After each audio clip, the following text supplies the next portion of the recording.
And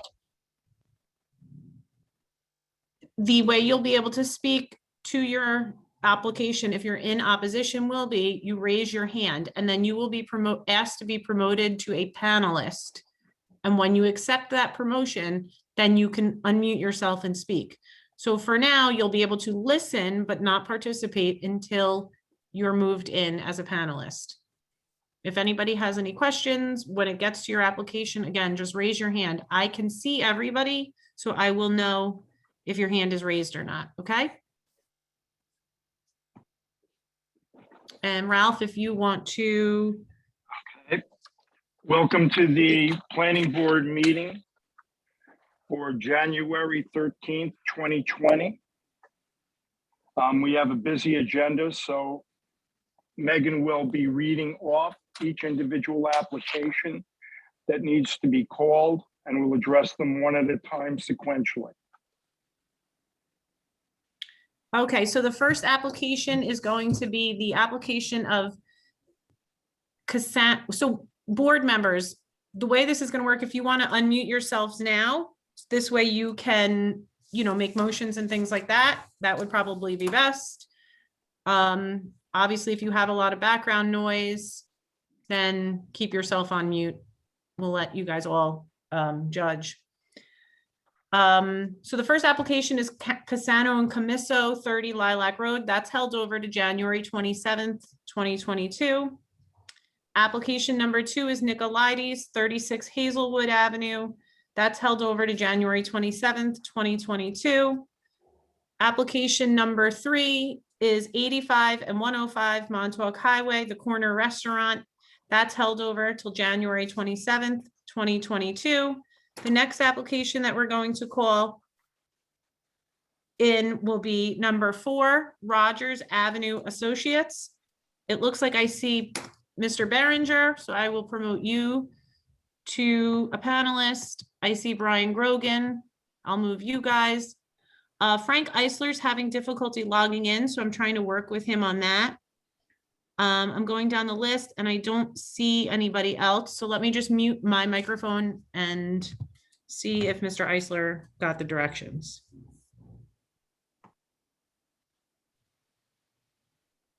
Also, I'm receiving a ton of emails and I just have to let everybody here know that's an attendee.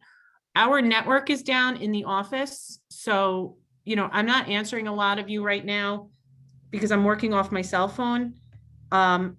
No, I cannot set up the videos this instant because we're a little bit backed up, and David Riley cannot get into the meeting. So if you would like to get started, Brian and Bob, I will unmute you guys.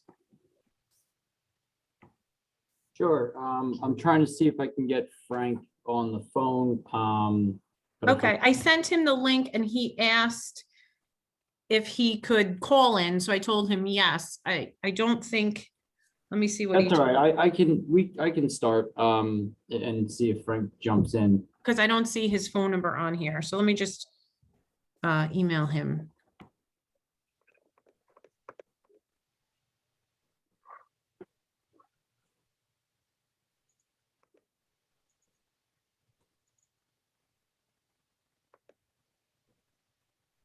If you guys want to get started, you can.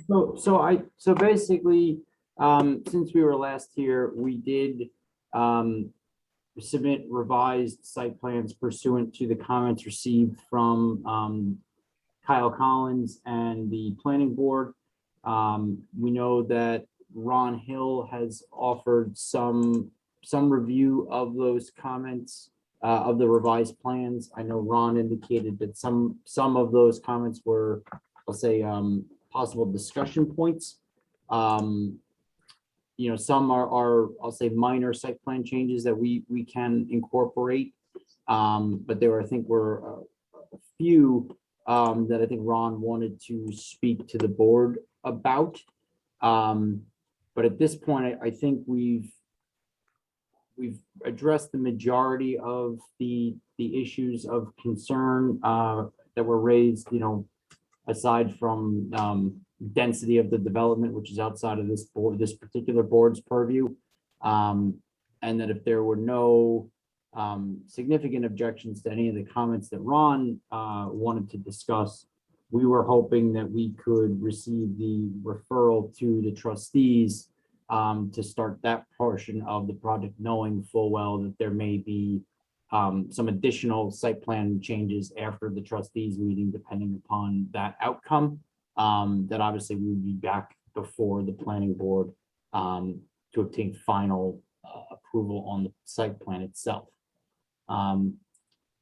With that, I don't know if even if I share my screen, I don't know if anybody's gonna be able to see it, depending on what you're using. So I don't know if Ron has any particular items that he'd like to address. Ron, any comments? Yeah, I think, well, there are a couple that I've had discussion with them since these comments have been issued, and we've been resolved. And one was how the trash was going to be collected. The one that I told them I wanted to just throw on the board, because I'm not quite sure what you want to do, is with the parking. They've spread the parking out, and I think it's a far improved site plan, with regard to parking. It provides surplus parking adjacent to virtually every building. Now, is this Kyle Collins revisions? Are these the revisions? Yes, that Kyle this is what Kyle had suggested, and they've pretty much accepted it, and like I said, I think it really spreads the parking out rather than clustering it on the sides where it's inaccessible to most of the buildings. It spreads it out, and now the surplus parking is available in close proximity to virtually all buildings. And I think that's good.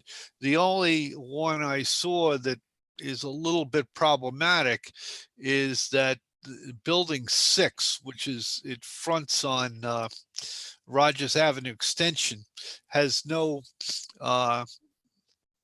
surplus parking or extra parking in front of it. And I just wondered whether it might be a good idea to create a like a parking pullout on Rogers, so if somebody parks in front of the building, they're not on on the Rogers Avenue Extension. And the board may have other feelings that it just should be the way it is and the road not expanded, and that's fine.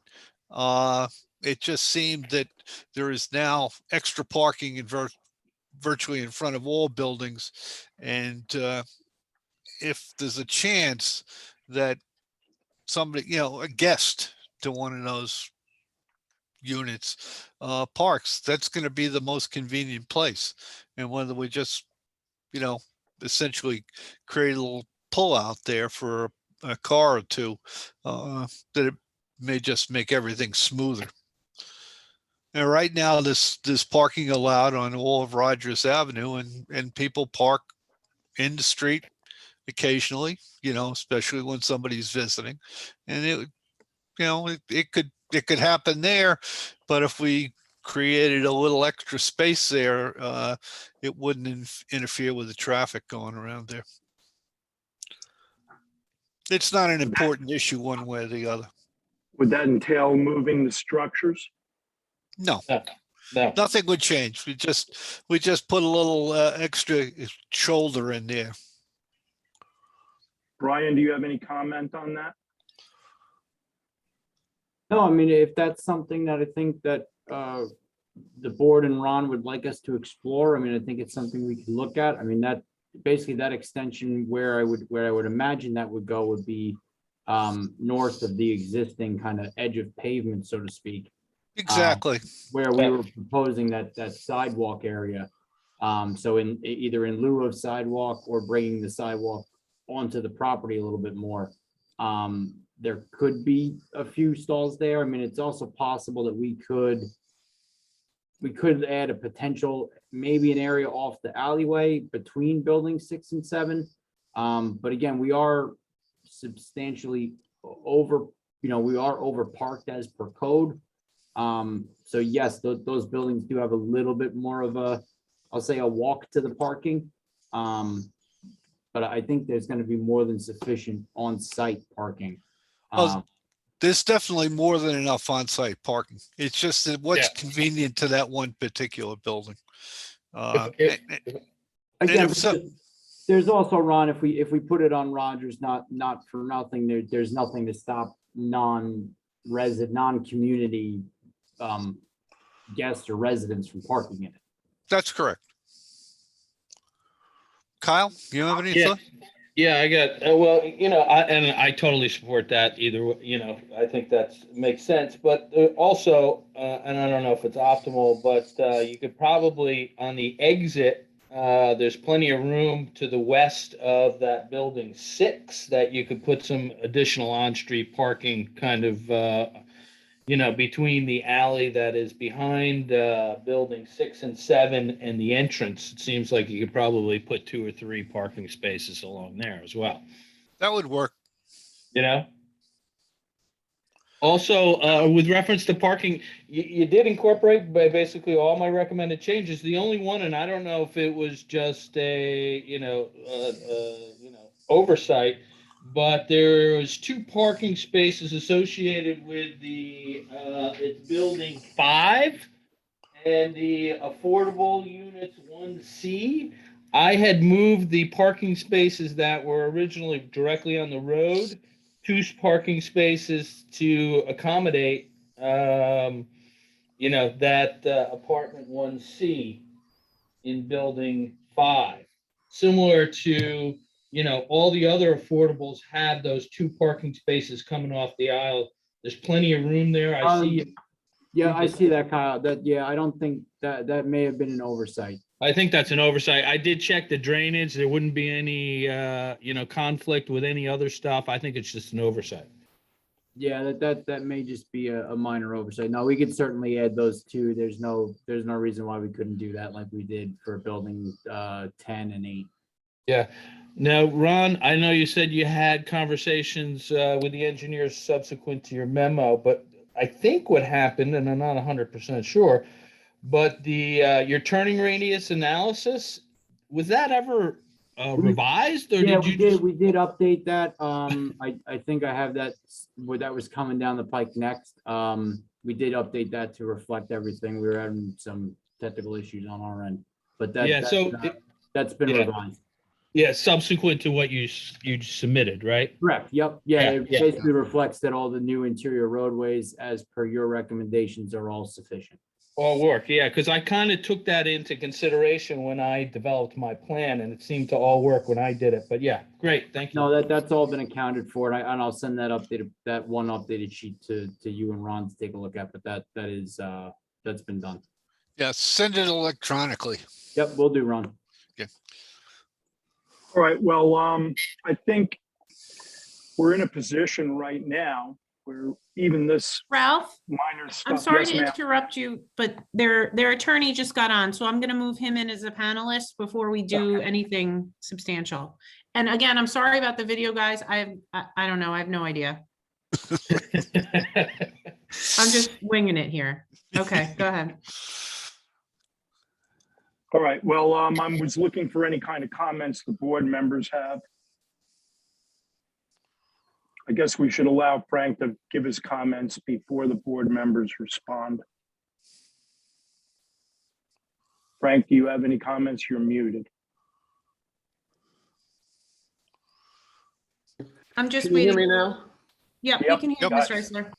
Okay, I'm sorry. I just got on. I didn't hear what you guys have been discussing up to this point. My only, what I was going to say, I started at the beginning was that, and maybe it's a little redundant what you guys may have talked about, but when we last were before you, the board expressed basically a consensus that with the incorporation of Kyle's comments into the site plan, that site plan would be acceptable to the board. And I know that Brian has just been speaking, but it's my understanding that those recommendations from Kyle have been incorporated in the site plan. And if that's acceptable to the board, and since we will have to still come back to you after we go before the trustees for the special permit application. It was our hope we would ask and you would grant a request that at the close of this session, that you permit us to file the special permit application with the trustees so that we can move the process along. And then obviously, depending on their comments and their findings, we would have to come back before you to finalize whatever needs to be still incorporated into the site plan based on your discussions today and also at the trustee level. I think you stated that correctly, Mr. Eisler. Going to refer questions to any of the board members. Larry, Rocco, Michael, do you have any comments? Yeah, Larry Jones. I think that it's a great idea to use some of that land that's west of building number 6 for whatever parking that might work there. That looks like a good place there.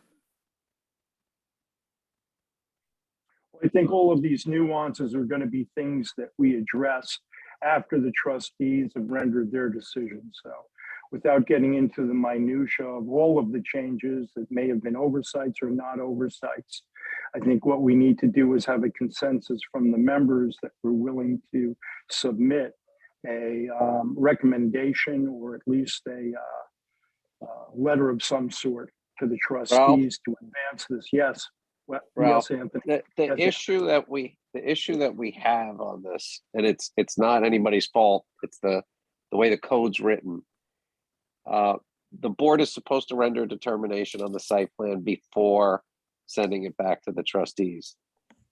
Unlike other special permits that we have, where the trustee's special permit goes first, the way the code's written for the special permit, you're supposed to decide it first.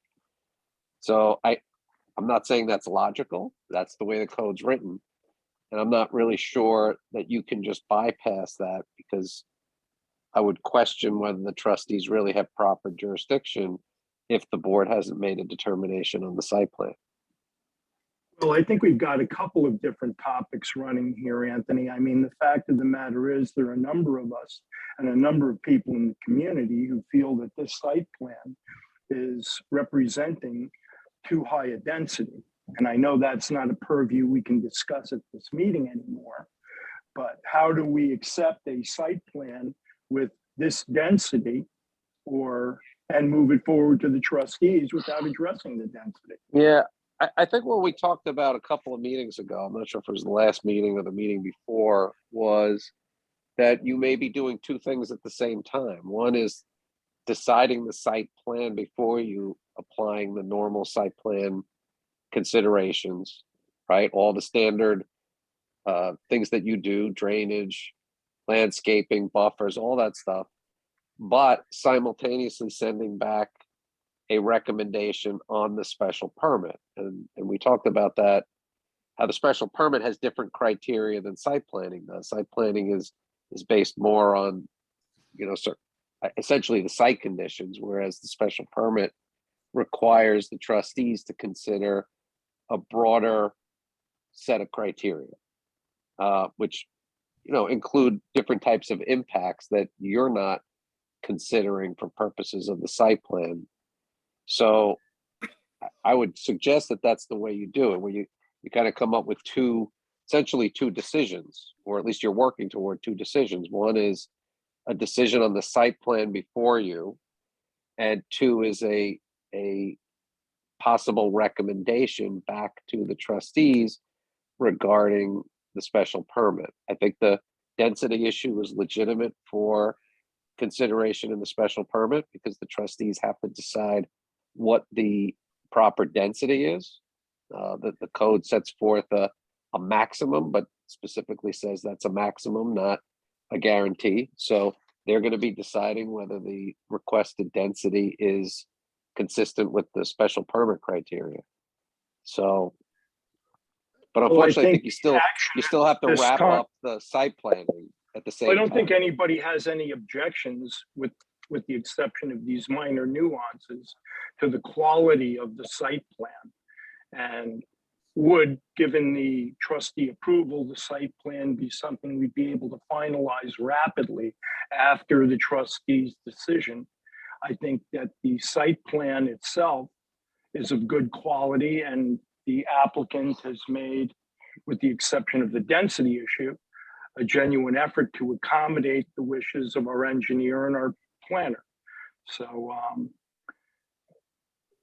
I don't see any reason why that one of two aspects can't be settled this evening. I mean, I would certainly prefer David Riley to be chairing that meeting. But the fact of the matter is, Larry, you don't have an objection or see anything obvious in the site plan that's been presented to us and now relatively finalized, do you? No, I do not. Rocco? No, I think it's been massaged, quite a bit, and I think it's as good as it's going to get for now, so we can pass it along. So I don't Michael? see, I'm with you, Ralph. It's the density issues, Yeah, I used to own a house on 69 Rogers. I owned a house for over 10 years. That's a busy road. That's a really busy road, and especially during the summer. You go up that road right now, you see about 40, not 40, but I'd say 30 signs that say slow down. These people are dealing with some issues on that road, and that stop sign onto Montauk Highway, that's a hard place to pull out. Yeah. Now, to drop this, I feel like it's like the cart before the horse. The trustees got to make up their mind, if they're going to allow something that's big, Really? I agree. Because every single thing that we see, everyone shoots for the top of the mountain, and we always peel it back. And we've been told we can't peel this thing back. Well, it needs to go to the trustees, and they got to work on it. And we got to, see where they're at on it. Well, in as much as the presentation of the existing site plan to the trustees, that's the one aspect that Anthony discussed. Second aspect being the recommendation, or I guess a statement of consensus from the planning board regarding the density or any other topics related to this. I mean, certainly the density is the primary issue, the traffic impact and the impact on Rogers Avenue and that entire neighborhood, not just Rogers Avenue. It's not just Rogers, they're going to come down they're going to come down Hazelwood. Yeah. You know it. Because Well, I think it's a hard out. That's a hard place to get out at, because you have the true value across the way, and it just is, Well, I think it's safe to say that the residents of this area should be diligent in their effort to compel the trustees to examine this carefully and perhaps talk about some traffic mitigation solutions as well in this area, even if the reduction of units is something that they recognize. This is still an area in our village that needs some type of attention to reduce the speed people are driving. And I don't see a way to limit the access to it. There's been several discussions. I know Rocco had some discussions or some ideas, but access to it isn't something we'll be able to limit, but perhaps dead men and other stop signs down both Hazelwood and Rogers. I think there's got to be some kind of acknowledgement for the residents of this area that the burden of adding more buildings here is something that needs addressing. I agree. I think there's a lot of children on this street. It's concerning, I would say. But in as much as the plan that they presented goes, as Rocco put it, this has been as massaged as it can get under the circumstances. Sure. Are we all in agreement on that? well, Ralph, I had made the comment that the plan is massaged, and I think it's as good as it's going to get for the density that's there. But if I understand right from Anthony, um, uh, I assume we're going to make a recommendation to trustees on what our opinions are for density. And that's one comment. The other comment that I want to make is I had spoke to one of the trustees with respect to traffic control devices or anything to slow down cars. And I was not given anything that sounded good. For instance, I was told that there's almost nothing that we can do legally on this road, on both of those roads, Hazelwood and Rogers, to slow the cars down. You know, stop signs, speed bumps, you know, those kind of devices. They weren't options. So I think part of the process here needs to address how do we provide some type of traffic control to slow the cars down, stop them, to make it, you know, not tasty to come down these roads, because it's only going to get worse. Even if Rogers never gets built, there's a lot more traffic here than before. And more people are cutting down Hazelwood and Rogers. So this traffic issue on these two streets needs to be addressed regardless. And that's my opinion of Rogers Avenue. Rogers Avenue complex. So that's All right. my opinion on that we still have to address this regardless. Mr. Eisler, the attorney wants to speak. He has his hand raised. And Chris Clapp, I see your hand raised. So once they're done with everything and we open up to public, I'll call on you. You know, I've been listening to the discussion, and you know, I think that as a next step, and I think perhaps, you know, Tony can pass on this, that you do accept the site plan as presented based on the comments you've been making in your discussion just now.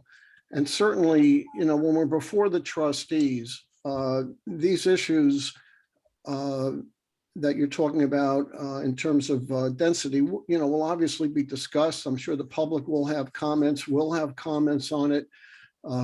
We have undergone a full SEQA review of these issues.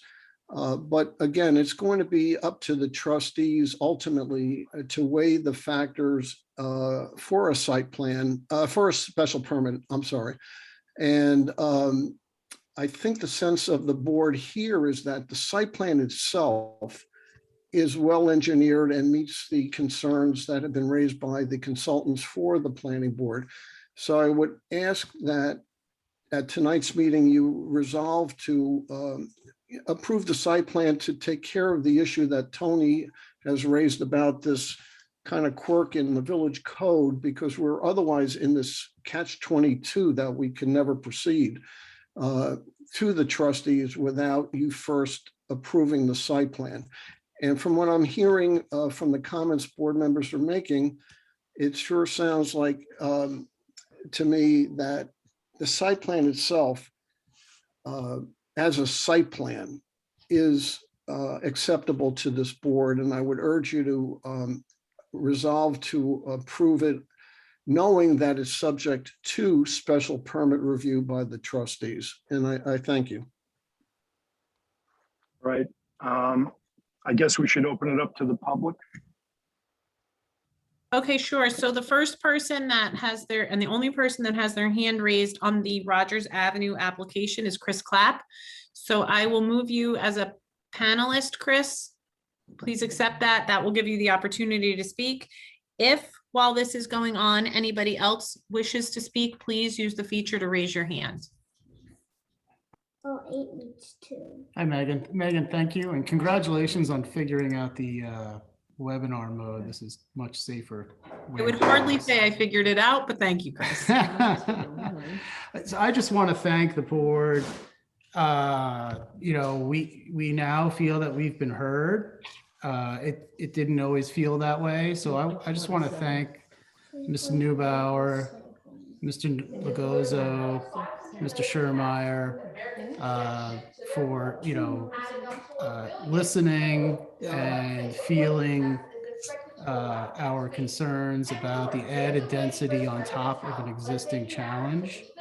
You know, it's unfortunate for the developer that their project is getting conflated with an existing situation. Chris, Yes. I'm sorry, there's just, so, is that your house? Sorry, that there's- yeah, that's probably, Okay. so I'm just gonna stop right there. No, it's I'm just- okay. It was a lot of background. noise.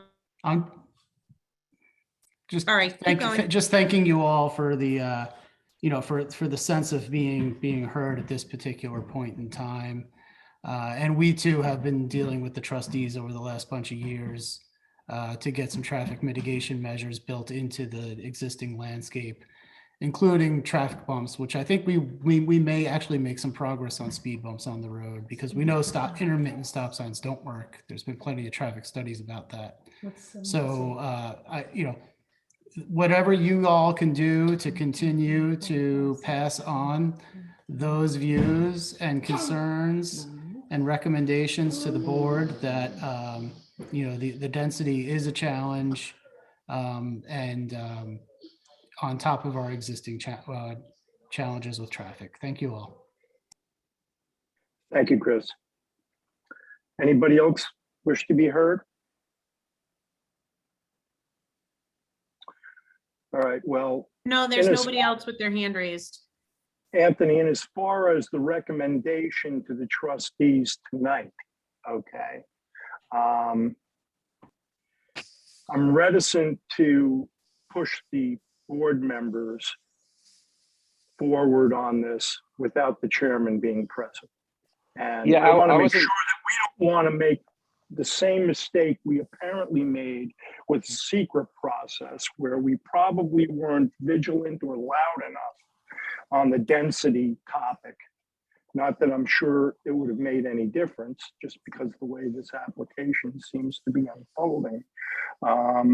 But I don't want to lose the opportunity to make it clear to the trustees that while the plan itself is well done, well thought out, and well reviewed by this board, we don't want to miss the opportunity to tell them that we've got concerns.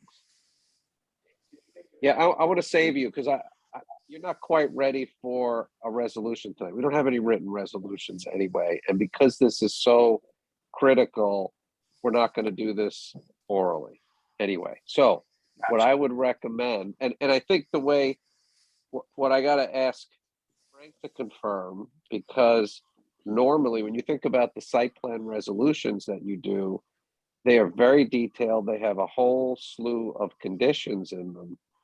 What I would suggest is that if the board is considering solving to approve the site plan, we would do a simpler resolution that would be conditioned on coming back to the planning board if and when the applicants get past the trustees. So it could be a more general conditional approval of the site plan, maybe at the next meeting if the board's ready for it, but subject to the applicants knowing that they have to come back to the planning board to finalize the details of the conditions of the site plan.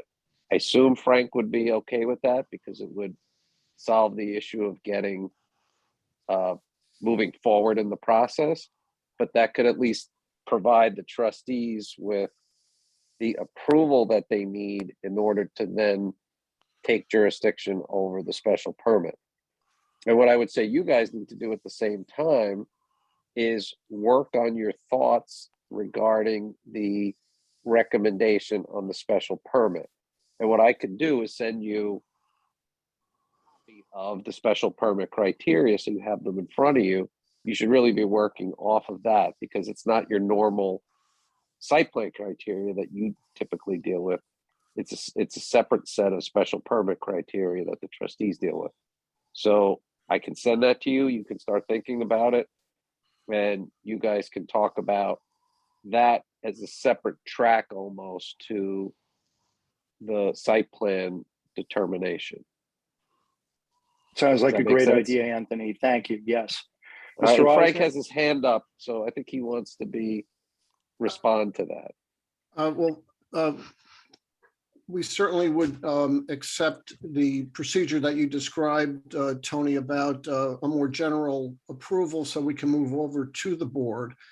I would just ask that we, don't hold that up while the planning board is putting together whatever submittal it wants to make to the trustees. They don't have to be done contemporaneously because obviously we have to file an application with the trustees for the special permit. There's going to be a public hearing on it. If the board, either as a board, wants to submit comments on issues with respect to the special permit, or obviously each board member can certainly appear at the trustees meeting as well and express concerns. But I would ask that our approval of the site plan be acted on at the next meeting of this planning board so we can file. And you'll still have time, if there is going to be some kind of planning board submittal to the trustees, to structure that while the application is being processed and scheduled for a hearing. So we're not delayed in the process. So I would respectfully request that at your next meeting, you go forward with the approval of the site plan. And if you're not ready to submit or approve whatever submittal you want to make to the trustees, that, that not hold up our site plan approval. Thank you. Yeah, Ralph, I think that probably works because Okay. we could have a written determination ready next meeting. In a general So that- sense. In a as general you sense, Expressed, yes. for the second meeting in January. January 27th, yes. The soonest that the trustees could hear and schedule a public hearing on the special permit, Brad, you can correct me, but I think wouldn't be until the March meeting at that point. They just wouldn't possibly have enough time to schedule a public hearing for February. So you would then have both meetings in February to work out, as well as next meeting in January to work out your report and recommendation back to the trustees to get it to them in time for their consideration of the special permit. Thank you, Anthony. I need a motion to hold the application over to January 27th. I make a motion. Seconds. Second. Second. All in favor? Aye. Aye. Thank you very much, Mr. Eisler. Thank Thank you. you. So the next application, we have 43 Main Street, the West Hampton Inn. I see Jim Hume, so I will move you over. Again, we'll follow the same format. The applicant or their attorney will make the presentation. After that, you can raise your hand to participate and we will go from there. Jim, is it just you or do you have somebody else with you? I think Tori Mancini is wanting to get on. I don't see anybody with that name. If he's using a phone number, there's a few people using a phone number. I will text him and find out how he's. Okay, and then just let us know. Yeah. I think you need to turn my camera on. I'm not Camera's sure on. how to We do see a that. beautiful picture of you, and I guess that's your wife. I hope Yeah, that's. in the that's Alcatraz in San Francisco in the background. Yeah. We can't Speaks figure that out, volumes. Jim. Okay. So you're just gonna, I don't know how to do that. So you're just gonna go this way, okay? Okay. All right. Will we yours. be able to share the screen or? how Yes, will it do that? yep, you could do that. Okay. When you- Yep, you can do that when you're ready. Okay, so let me just tee up my notes here. Oh, okay. So yeah, if you could let me share. I It should will, allow you to. It says who can share and it says all panelists. So you're gonna Okay. go to screen share and I left my notes at work. Share content. It's a green arrow at the top. Yeah. Oh, because my screen's different than yours. Okay, we There can it is. see it. Mhm. Okay, so we have been away from this for a while, but as you recall, my client here wishes to construct a 3-story inn on the subject property.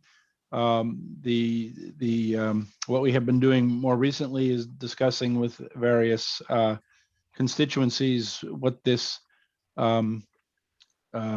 in might look like. And we took some comments and acted on them. And we had other comments that we chose not to pursue.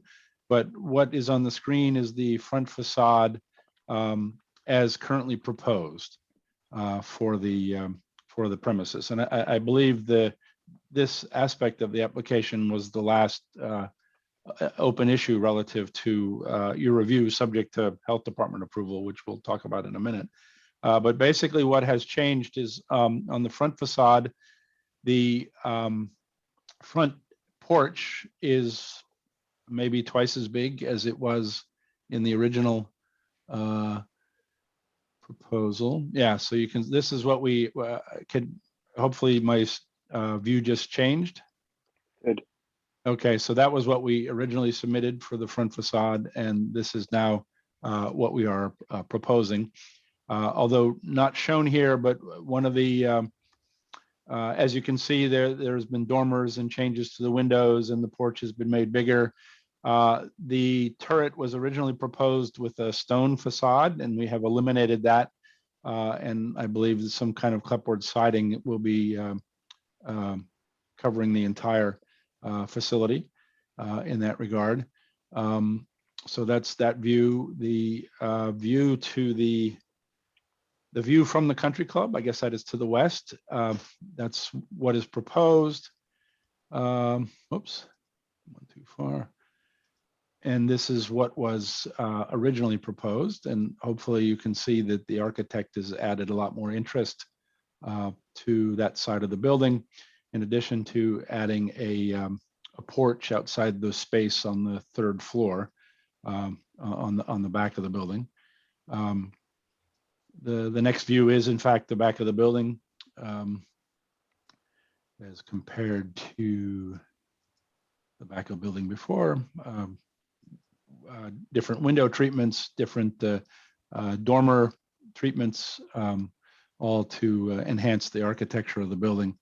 And then the last view is the view, the east view of the proposed structure. And again, I think This is the east view? Yeah. Yeah, this is the east view. And again, I believe that this has been made much more interesting looking and much more architecturally appealing. So that's basically a quick review of what we submitted and what we're looking to construct on the site pursuant to. Right, well, certainly the one topic, the elephant in the room, is of course the positioning of the turret. Right. I know we had several discussions where the board wanted to see that turret on the corner of Mitchell and Main Right. Street. Yeah. Is there any particular reason you ignored that?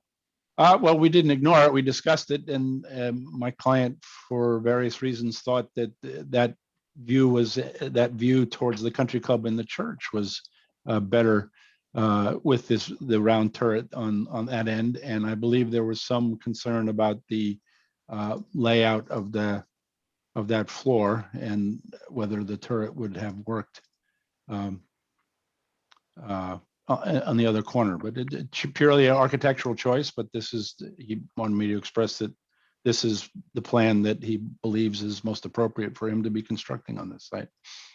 Well, our village planner and, unless I'm mistaken, all of the board members take exception to that, Jim. Okay, And well, you've known that. right. Okay. So I'm wondering if there's a opportunity for negotiation about the placement of that turret. All right, well, as you know, I'm always happy to go back with my client and have a further discussion. And that's what we love about you. So I'm happy to do that. Is that the main issue, or are there some other? Well, let's get the board members involved. First, let's get our experts involved. Kyle, do you have any comments on this application that you'd like to share?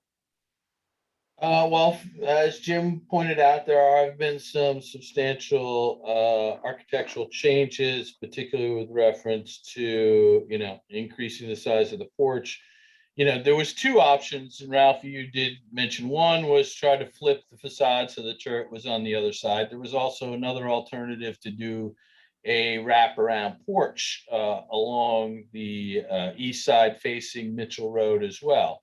There's a rather large front yard over there, and it was all, kind of anchors this end of Main Street, particularly when you look at this from Sunset, looking west.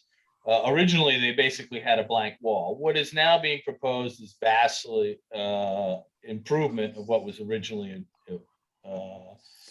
proposed. But this is at this point, the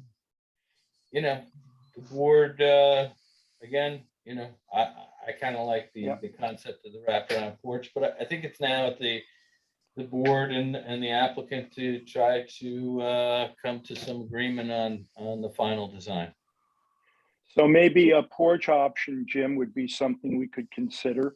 Larry, do you have any input on this application? Yeah, can you hear me? Yes? Okay, I wasn't sure I was on. Yeah, no, I certainly support the larger front porch as it's drawn now. The wraparound porch or veranda is a very nice idea. And I would almost support that as strongly, if not stronger, than moving the turret over to the other side for on the northeast corner. So I think that there's been a lot of improvements made though visually.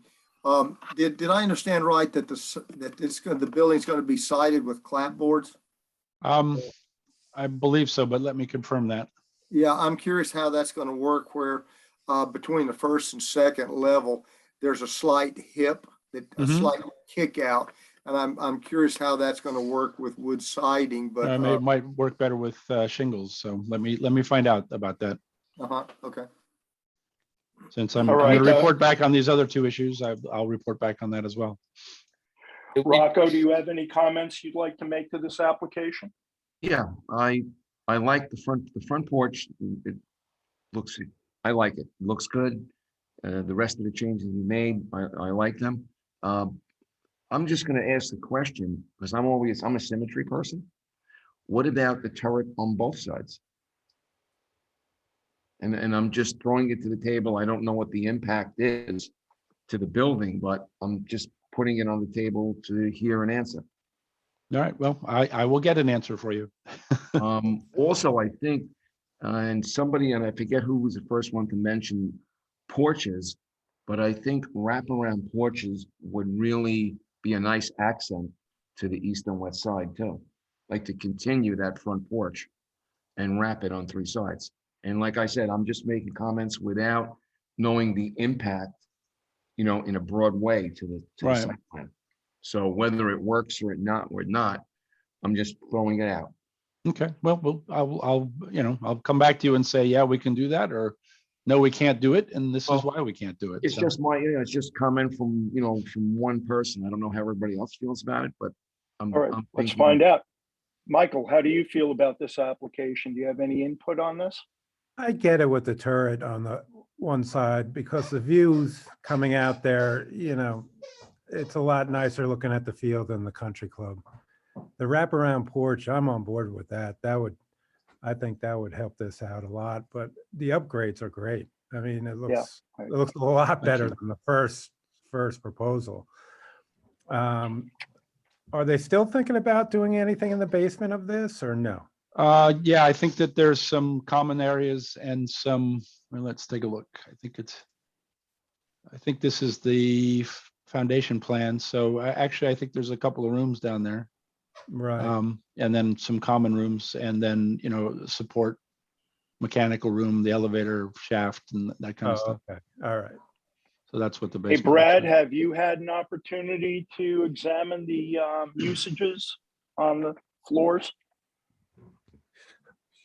Yeah, so I see we have some room now in the basement. I didn't investigate the hotel rooms in the basement is a new concept maybe for the village, but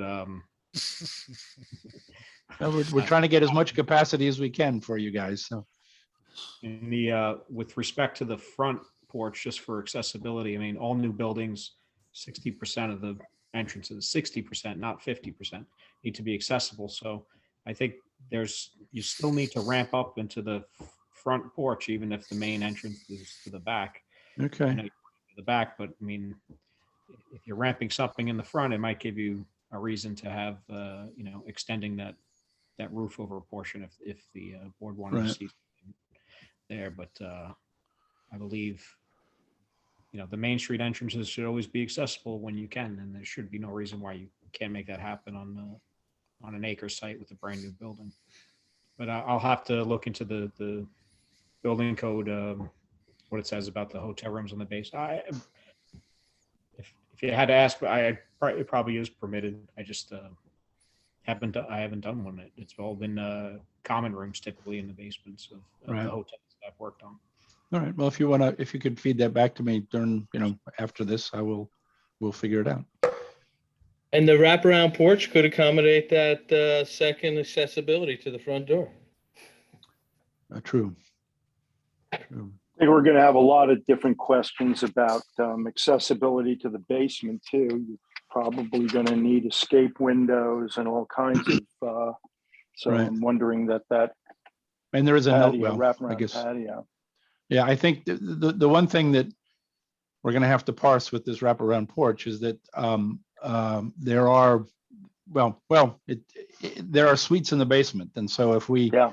wrap around, Yeah, you're going to have Um, easement issues. then there's going to be, then those rooms are Access. not going to be very, the access, but also they're going to be pretty dark. Yeah. So, Well, it would only really affect one of them, because when they're talking about the wraparound porch, we'd go around probably halfway the eastern elevation. So you do Mhm. have suite 7 in the porch that has the well there, so it would affect that. right, You could switch out that suite and put it on the west side where you have common room 1. Then right, that eliminates that issue, and you can put a common area over where the suite is. right. Yeah, I was just thinking that myself. So, Yeah. all right. Well, we'll take a look at it. All right. So Jim, do you have any other comments you need to share with us? I don't. That was basically it.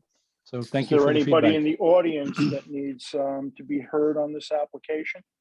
I don't see anybody with their hand raised, so no, and we just need Jim to stop sharing. Oh, his stop screen. sharing. Yeah. Take over the world. All here. right. I need a motion to hold this application over to January 27th to continue this discussion. I make a motion. I need a second. Second. All in favor? Aye. Aye. Okay. See you on the Thank you. 27th, Jim. Thank you. Thank I think you. you did a fine job. It looks very good. Great. Yeah. Thank So you. I'm just going to, I don't know how to remove you, so I'm just gonna leave you here and just ask you to stay on mute. Sorry.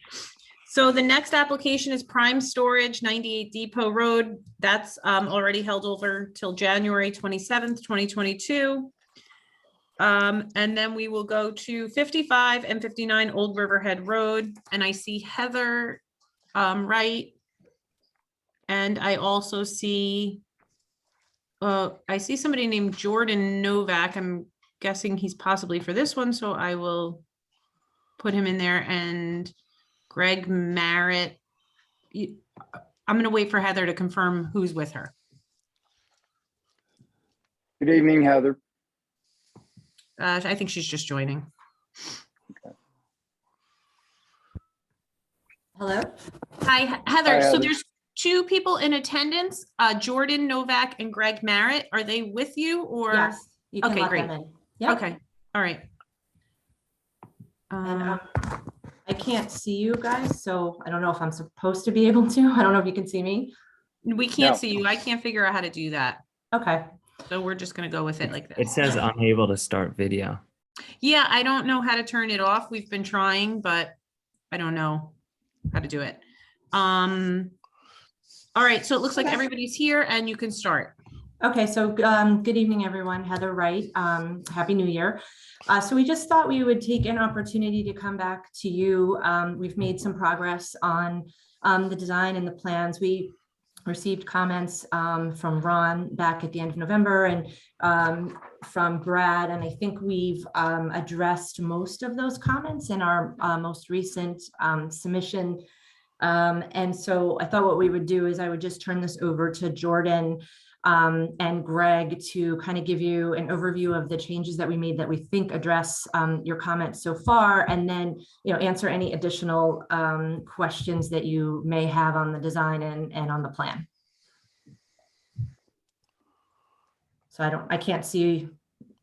Jordan, can you hear us? Yes, we can hear you, Heather. Hi, this is Bill Novak. Good Hi, Bill. evening, everyone. Heather, do you know if Michael Moranis is on? He was supposed to be, but I don't know.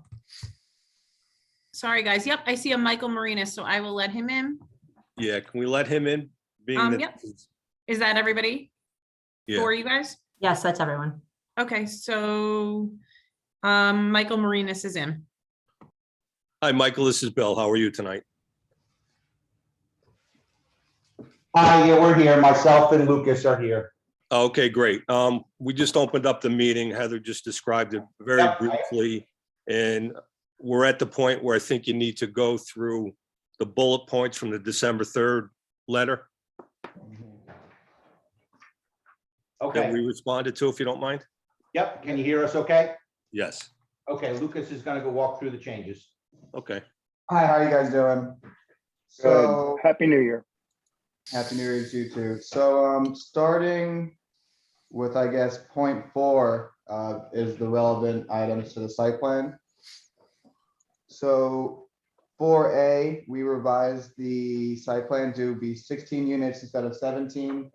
If you look on sheet 1, the dimensional plan, the 2 multi-unit buildings are both 3 units. One of them was changed from 4, so we reduced to 16 units from 17. Does everyone have the plan? or I should we can- put it up on the I can screen? share. I'm looking at it. Do you want me to share the screen? It looks like you are. There's a nice little old house. Yeah, there you go. Right. Okay, there you Sheet go. 1 of that set is what we're referring to. Okay. What is the And revision? Lucas specifically, we were talking about the buildings on the west side. It was a 4 and a 3, and now it's 2 3s. Yeah, Heather, if you go to drawing A 1.04, you'll see that one that he's talking about. Okay.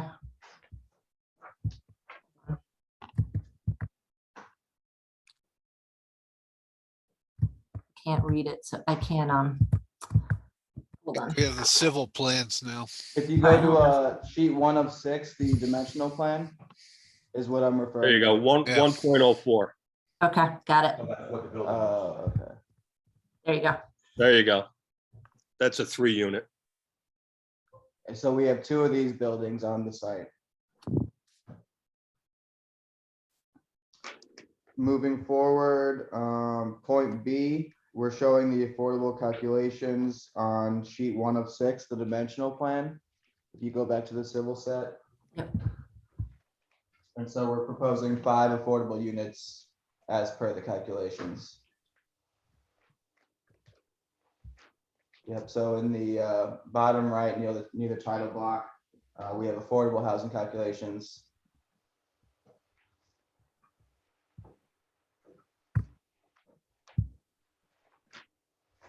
Yeah, I'm having trouble. No problem. It's a big file. I think you might have went a little too far. Okay. It's definitely there now, though.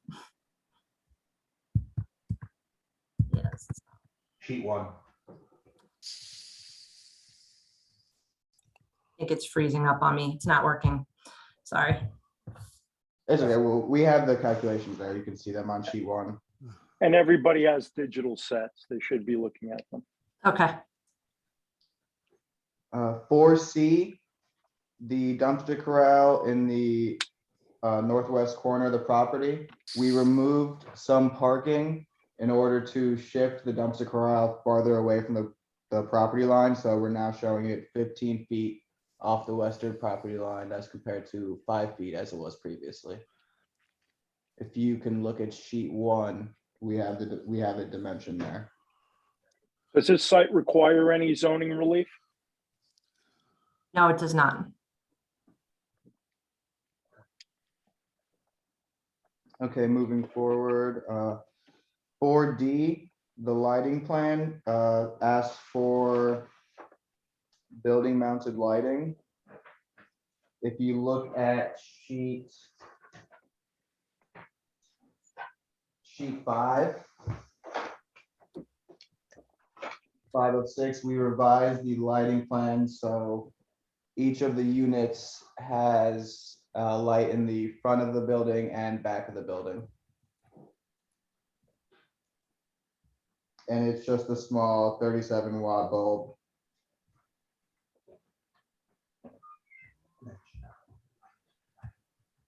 And all the lighting conforms to the village code.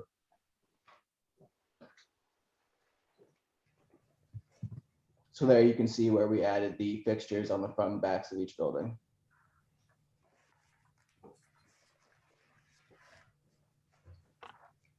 E4E, I'll leave to Greg regarding the landscaping.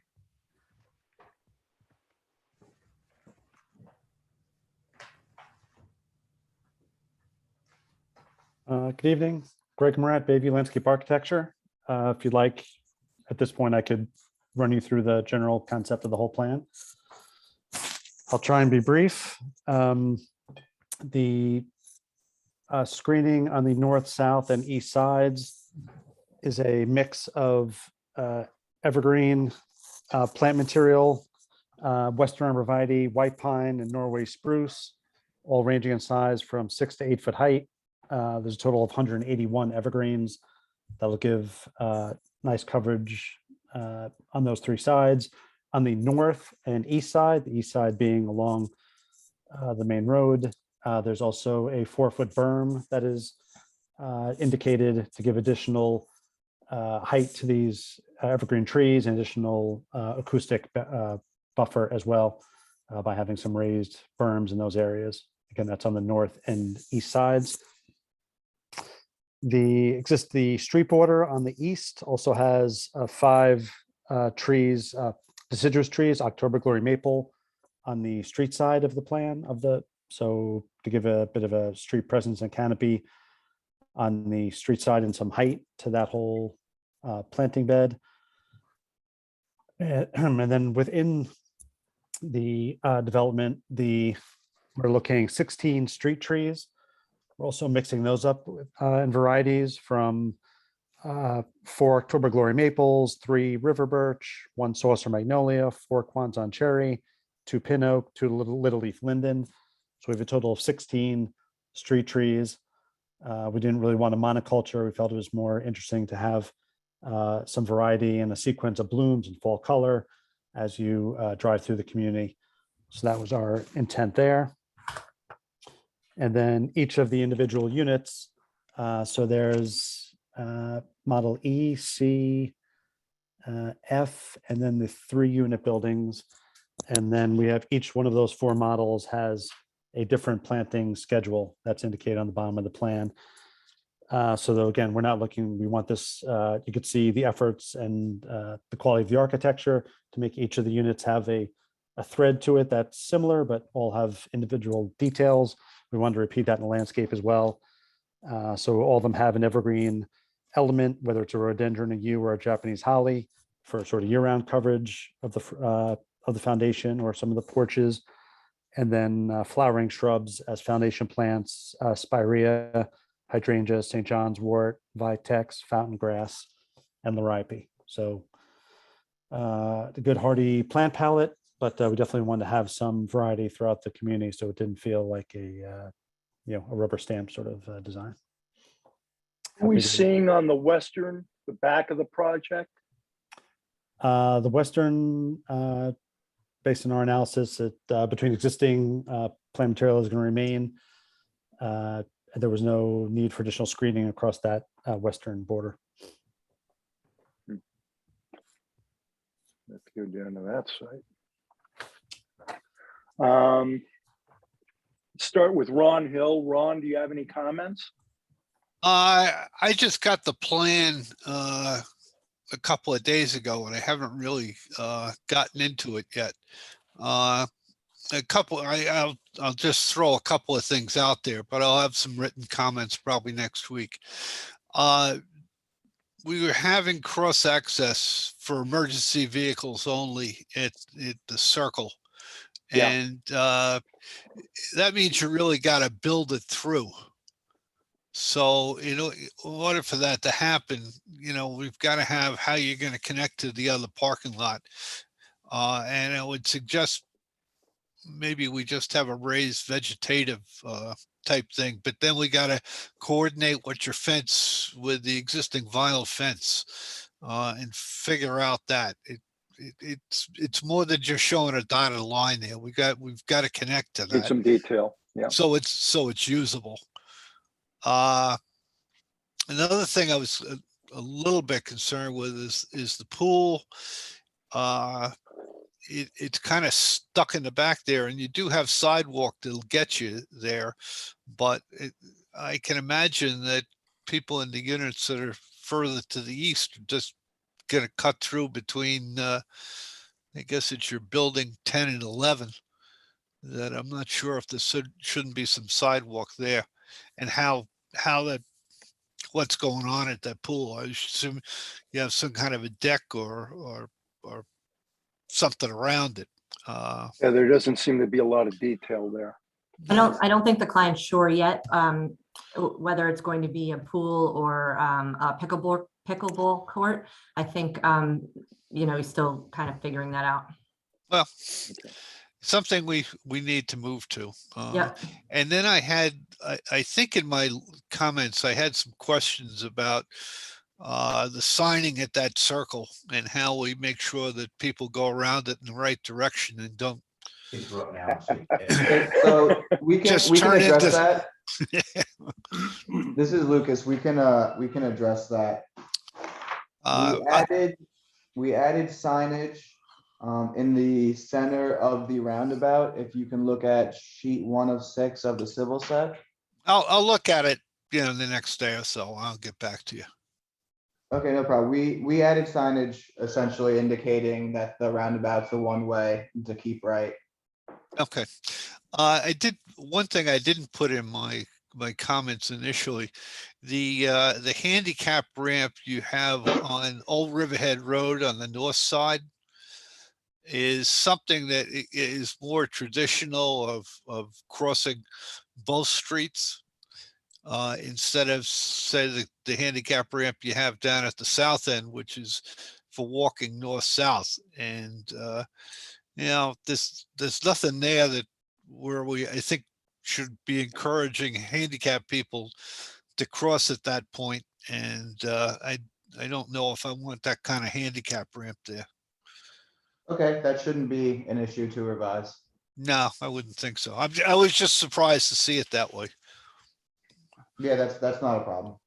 Okay. I don't have anything else. I'll see if I come up with something else when I look at it in detail. Thank you much, Ron. How about it, Kyle? Just to stick on the entrance there, we have HCMC there. I don't know if you'll need that ramp. You probably should take a look at the detail. I know they just put in the sidewalk in front of HCMC. So you should revise the plans to reflect how that's going to tie into HCMC's newly installed sidewalk. I had the same comment as Ron between, buildings. And I don't necessarily, about people from the Western getting to both the fire pit and the rec area. 10 and whatever that 11 is. there, yeah. Yeah, well, I think whether it's 10 or 11, it might make sense to go through 11 and 12. But also that back, I know I looked at the floor plans for 11 and 12, and you have that walkway right up against the back of that building. Yeah. Those are bedrooms there. So I think you need to move that walkway away from that building. And the original plan, you had, again, that fire pit, which I think is kind of a cool feature. Again, it's right behind 11. Originally, it was kind of in between 11 and 12, still in that rear yard. And if you bring the sidewalk between 11 and 12 and kind of terminus at that fire pit, and then bring, somewhat off the building to whatever that rec area is going to be, I would recommend that. The only other comment I had is about, I think you need some more street trees in that landscape area between the sidewalk and the curb, where there's on-street parking. There should be one for every 2 parking spaces, which would bring you to about, I think the parking spaces are 22 by 8, so it'd be every 42 feet or something like that. So the ones that are only 2, you probably don't need them, which are the ones in front of units 10, 11, and 12. But the other ones are big enough that I really should put some additional street trees in there. Kyle, if we're doing that, and I think you're probably right on that. Yeah. We may want to put those additional trees behind the sidewalk, because as they're placed now, they're placed in areas that are cap ends, and Yep. there's more room for the tree, for the roots and things, and that wouldn't be possible if we do it in between those cap ends. Well, right now it's 3 feet, so you could do 1 or 2 things. You could move the sidewalk a little bit. I know you asked for 24 feet on the travel aisles. I know, I thought that was a little excessive on a roadway. I understand when you have a parking lot with perpendicular parking, but we could even go down to, instead of 12-foot travel, 12-foot, we could go down to, say, 11 and compromise, and you can get at least 4-foot landscape area in between there. Again, it's just trying to get that traditional streetscape where you have the sidewalk, similar to what we looked at on Rogers Avenue. I don't have a problem with 11-foot lanes, or even a hair lower. It's just if somebody doesn't park right in the cutout, they'll hang out. But there's so little traffic. Yeah, exactly. That's not really that important. As long as we're maintaining the width at Old Riverhead Road, we could use this. We could use a slightly narrower roadway. Yeah, so I think because right now it is mentioned at 3 foot, that landscaping area between the sidewalk and the curb, definitely would be preferable to be at least 4 feet to get some trees in there. Yeah. Okay, that shouldn't be an issue. It sounds like a good idea. Okay. Larry, do you have any comments related to this application?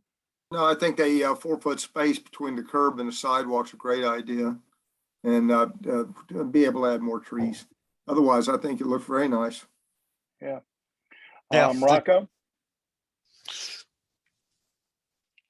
Rocco, any comments? Yeah, I had to unmute myself. No, I agree with some of the comments that Ron made, and also Kyle. I'm good with what they've said. Okay, Michael, do you have any comments related to this application? Yeah, I wish I had an aerial just to see what this is backing up to. Yeah, I've got a concern about that western Beechwood border. subdivision to the west. It's your 22. Yeah, they're going to clear that, and I don't know. I think we might have a. If you look at the If you look at the title first page of page- the civil set, Yeah, you're that's what on I'm the- getting. Yeah, But that's today. that's today. And Yeah. you know what I mean. We got to leave that. We've got concerns. We We've got got some concerns. concerns about that west. Yes, I agree. You can't bank on it. Let's put it that way. So, but I think we're moving far along. We certainly appreciate the quality of your application. Ron is going to take a careful look at the submittal, and we'll have more comments for you on January 27th. Does anybody have any more comments to add to this? I need a motion to hold the application over to January 27th. I make a motion. Second. I need a second. All in favor? Aye. Aye. Aye. Thank you very much. It's a very nice looking Thank you. application. Heather, can you, when you're done, just stop sharing the screen? Sorry. Thanks. Yep, Okay, thanks. you're welcome. The next application is number 8, Firestar Holdings, 14 Rogers Avenue. That's held over That's already. 27. Yep. Yep. That's held over till January 27th. The next application is number 9, WHBH Real Estate, 7 Beach Lane, and Jim is here for that. So You if you hear have me? any, yep, we can hear you. Okay, that's the 7 Beach Lane. We we had a number of hearings before the zoning board. At the last hearing in December, the zoning board closed the hearing for a decision later this month. So until we hear what they have to say as far as the variances that we needed, I think hopefully positive, but I think we need to have that in hand before we start speaking with you going forward. So I would ask that So you put shall it we over hold to- you over to the 27th? Yes, please. I need a motion to hold this application over at the applicant's request until the 27th. I make a motion. Second, Second. all in favor? Aye.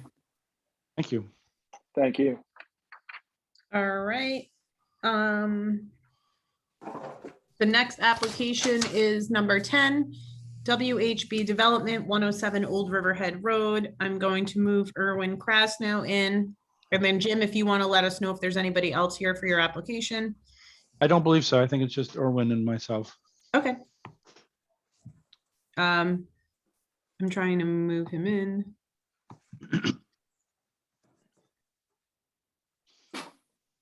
All right, so Erwin is in the room and you can begin the presentation. Okay, I'm just going to share my screen. And so you had asked us, I believe, the last time to show the 2 alternatives. This is the more modern alternative.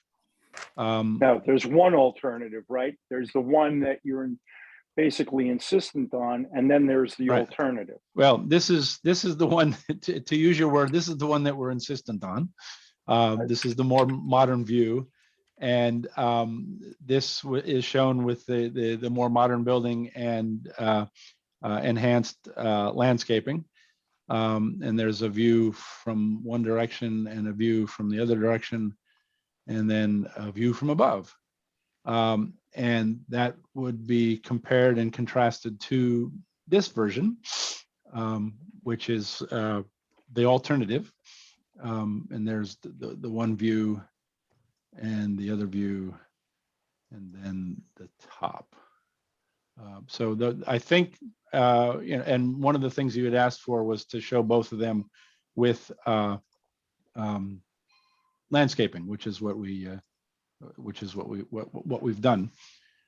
In looking at that and thinking about it, the version that we prefer, I think, introduces a little bit of color into what is a somewhat currently drab area. If you look here, the we town- understand. You've explained that before, Jim, and Okay. I think the real question is, here we are with 2 alternatives. Right. But I've got to be honest, when you put in 7-Eleven buildings into Google and take a look at the variety of buildings that 7-Eleven occupies in countries all over the world, likely thousands and thousands of these stores, for us to be looking at 2 alternatives seems a little frustrating to me, okay? From my personal standpoint, I much prefer the alternate that you just gave us today to your preferred, the 2.0 version, if you will. But when I look at all of the buildings that 7-Eleven occupies, it astounds me that we can't be more creative at the gateway to the village. Right. And I think we've had this discussion with the planner. The planner's made it clear that we were looking for a little bit more from this application and this applicant. We understand that, you know, everybody wants what they want when they come here, Jim. Everybody. Of You know, course. so while we appreciate the second rendition, and from my standpoint, I much prefer that to the cube. Right, you prefer this, the view that we This to have. the cube, yes. Okay. Yes. Well, let's talk about that for a minute. There's certainly pluses and minuses. But the one thing I wanted to say that the view of this site is dominated by the landscaping and the canopy. We, obviously we prefer the version that we prefer, and there are certain benefits that come along with that preferred version, in that it's a larger store and it has different and better, we think, offerings than the standard 7-Eleven store, which would be housed in the alternate view. Well, this is the two views that we've got. And I Right. guess the real question is there another opportunity here for something a little more creative and something different than this traditional smaller view and the larger store that you presented and seem insistent on? Maybe there'd be something in between. And it doesn't take more than looking at Google to see that those are opportunities of vast proportions. So for us to be sitting here talking about two buildings is a name. Well, I don't know that that's actually the case, but this is what I was trying to get at is that since the canopy dominates this view of this site, I think we have some latitude with the canopy. It's not an either or on the canopy, and if there are some design elements that the board would encourage in the canopy, then we may very well be able to find that middle ground, because that in my view that dominates what you look at on this site. Okay, and so that's let's start with Kyle. Kyle, do you have any comments related to this other than the ones we've already had? And if you could reiterate those.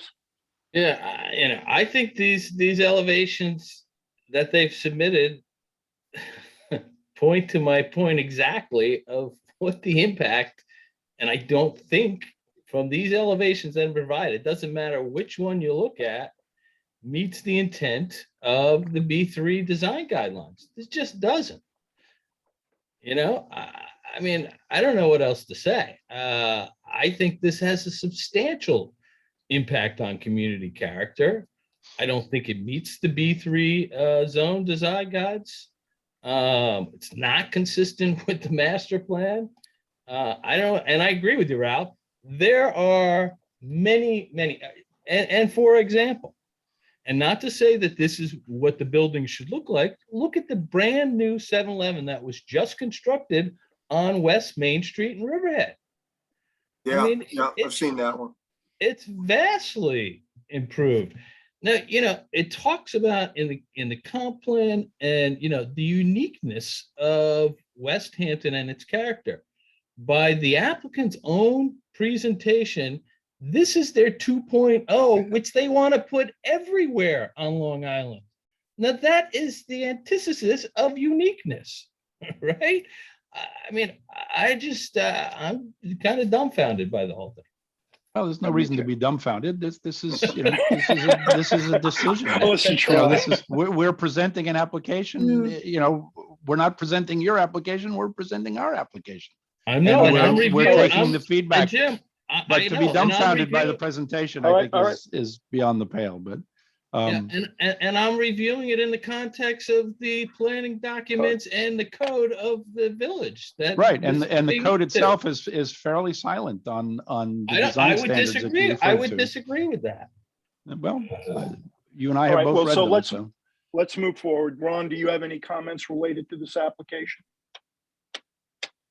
Oh, I try not to get into the aesthetic view. No, but are there any comments? Obviously, we've, I guess, sailed past the location of the canopy and the pumps.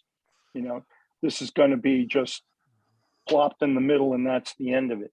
This is going to look like everything else that's on a super highway in the United Snakes of America.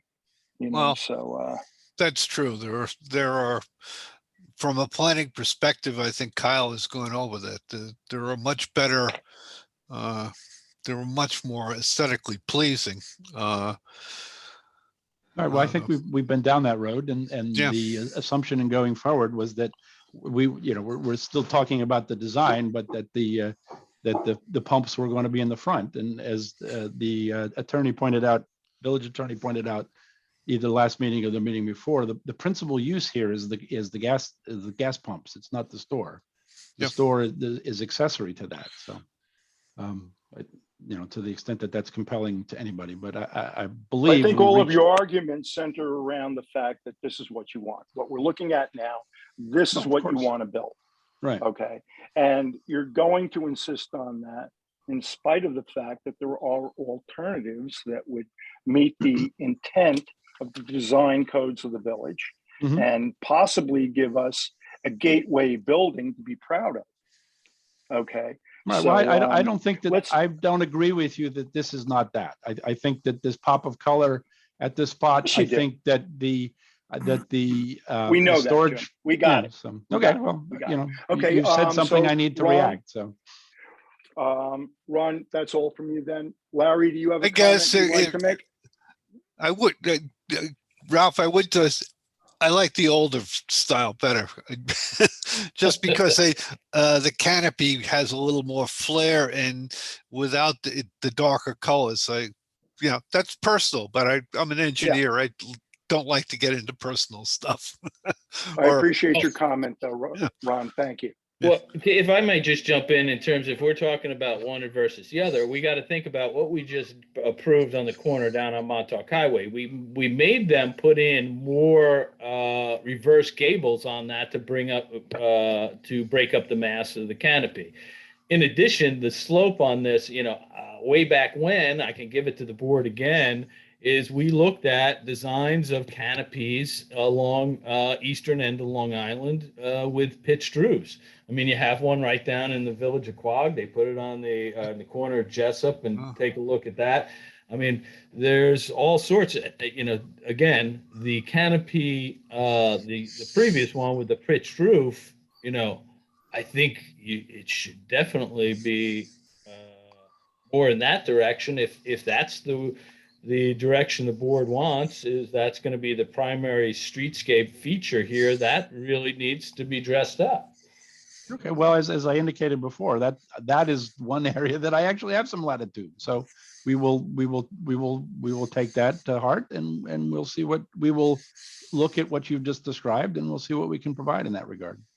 If you're really going to do that, I would take a look at I don't think it's a Hess anymore, but the canopy associated with the gas station in Waynescott. It used to be either Hess or BP, but they all got bought out now. Right. I forget. Right. All right, well, we'll definitely take a look at it. And I would ask you also to look at some of the buildings that are 7-Eleven buildings. And I understand that in a lot of cases, you're occupying pre-built buildings. But I've got to guess that in a substantial quantity of the buildings you'll see on these websites, municipalities had an input to the character of their neighborhoods. And apparently 7-Eleven was capable of listening to those. No, I can't speak to those because I don't know how they came to be. So okay, well, but can't will, either. But I will, but certainly, as we have we an said before, opportunity here. we always try to consider everything that you guys say, and I try to be as upfront as possible and come back to you and say, this we can do, this we can't do. So we will. So let's go ahead. If I may, just early on in this application, there was a presentation by the applicant that he would submit the design of the building that was approved in Oyster Bay. To date, I don't think that design has been presented to the board yet. Yeah, can I answer? Can I speak? Yes, please. Yeah. Okay, this is Erwin Krasnow. Happy New Year. I wanted to say it's nice to see everybody, but I guess it's nice to hear everybody. I was the builder of the building in Riverhead. And the reason we built the building that way was because it was a historic district and we wanted to keep in flavor of the historic district there. So I actually built that building and we kept in flavor of the historic district and the landmark buildings that were around the area. Across was the library or the Heritage Center. So that's kind of what we did that. Yeah, I The like the building- rock face. Thank you, Larry. The building, which I did in Oyster Bay, we basically took the example too, which we've shared with you from the beginning. And that was pretty much very similar to that building. And we did it with that Hampton-esque style, which some people on the board had asked for. You also asked me last time if you could see the renderings using that Hampton-esque style. Now I'm getting some feedback from the board that you don't even like that style. So I'm a little confused because I thought that was what you wanted us to kind of work with you. To me, it's boring, but what you wanted me to work with you to show. Yes, 7-Eleven is rolling out this new 2.0 prototype. I like that it has extra features, it has seating, it has the beer cave, it has more amenities. I thought it would be great for the base. I thought it would be great for Amazon. I thought it would be great for the office park. I thought it would be great for people commuting, and we have those extra amenities. We understand that. And We've people heard coming those. into the village and people coming in, going from the village. And, We you know, understand, and we've then heard again, these you know, arguments. and Let the us tra- move and the forward, train please. station. If you want a different style, listen, I was hoping to, you know, be on the construction next month. So, you know, if you want, and I remember you guys said at a meeting to me previously, how soon can I open? If you want a different style, which I'm happy to do, unfortunately, we will then have to have a smaller footprint with different things. I'm not making this decision. It's a corporate decision from a multi-billion-dollar company. I'm just trying to, you know, bridge the gap between making everybody in West Hampton Beach, where I spend half my time, and, you know, a corporate company, I'm happy. And again, I'm not opposed to changing things the way you want. And I think one of the things that, you know, Jim suggested is, okay, maybe there's a compromise with possibly having the 2.0 building and trying to maybe soften up the canopy to make it look a little better. If that doesn't work, tell me what works, because I would really like to, you know, be able to try to move forward as soon as possible. Erwin, Well, I could you think share, Kyle- could you share the address of the location in Oyster Bay? Yeah, it's a 26-30 Pine Hollow Road. What is it, Hollow Road? Pine Hollow Road. Pine Hollow Road. Pine Hollow.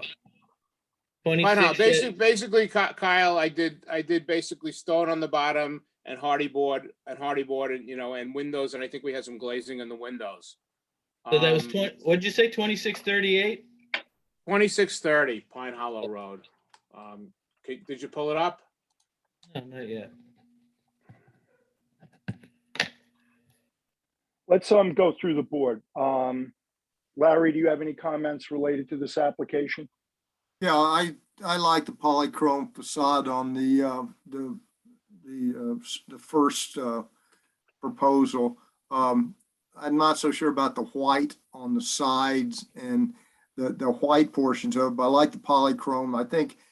I don't mind the canopy having a thinner profile here and being polychrome as well. Seems like it has less visual mass than being white. The landscaping, I think, is real important, and obviously, and that would soften up things a lot. But that's about all I have comment-wise. Michael, do you have any comments related to this application? I'm liking the second one now. It seems to block the building in the back. I gotta be honest. The canopy, I mean, if we could just change it up a little bit would be nice. But, you know, Kyle's, you know, brings up some great points. I mean, you drive down that road and you got the VFW, you got Joe's new building, you know, it's really not other than that storage building in the back, you know, there's really not a lot of contemporary stuff going on there. So the second one definitely fits into the character of the neighborhood a little better. I Being agree. Canopy, being the Canopy, we've had to work on this before with the other gas station, but it tends to like almost block the storage building in the back, I don't know, you got a weird angle on it, but I'm leaning towards the other one, I really, how it Which- looks right there. This one here, which, Michael, if I there, could, That one, yes. enter that the one, village. Michael, is that the one you're leaning towards? Yeah, that's Okay. the one I'm leaning towards because it I just kinda wanted to make looks- sure we understood what you were talking about. So. Yeah, and I don't understand why, if you need to make the thing 6,000 square feet, you make that one 6,000 square feet. That's perplexing. Yeah, that I don't get, but that's 7-Eleven, Yeah. but it's not on us. But Rocco, would you like to share some comments? Yeah, now that I see the second presentation, even though, I've always said that I like the original building, the 2.0 building. I think that this appearance fits into our town a lot better. But I have the question of, is there a hybrid between the 2.0 and the second presentation where you could put more glass on this building? Thousands is the answer to that question. Oh, Thousands. say that again? Thousands. Just go to Google 7-Eleven buildings. There are thousands of options. Well, And many of them this is morph why. in between. Well, this is why I'm asking, can we have a hybrid between this, the second presentation, and the original 2.0, and make it maybe not so boxy? And I do like the coloring. Well, I say coloring.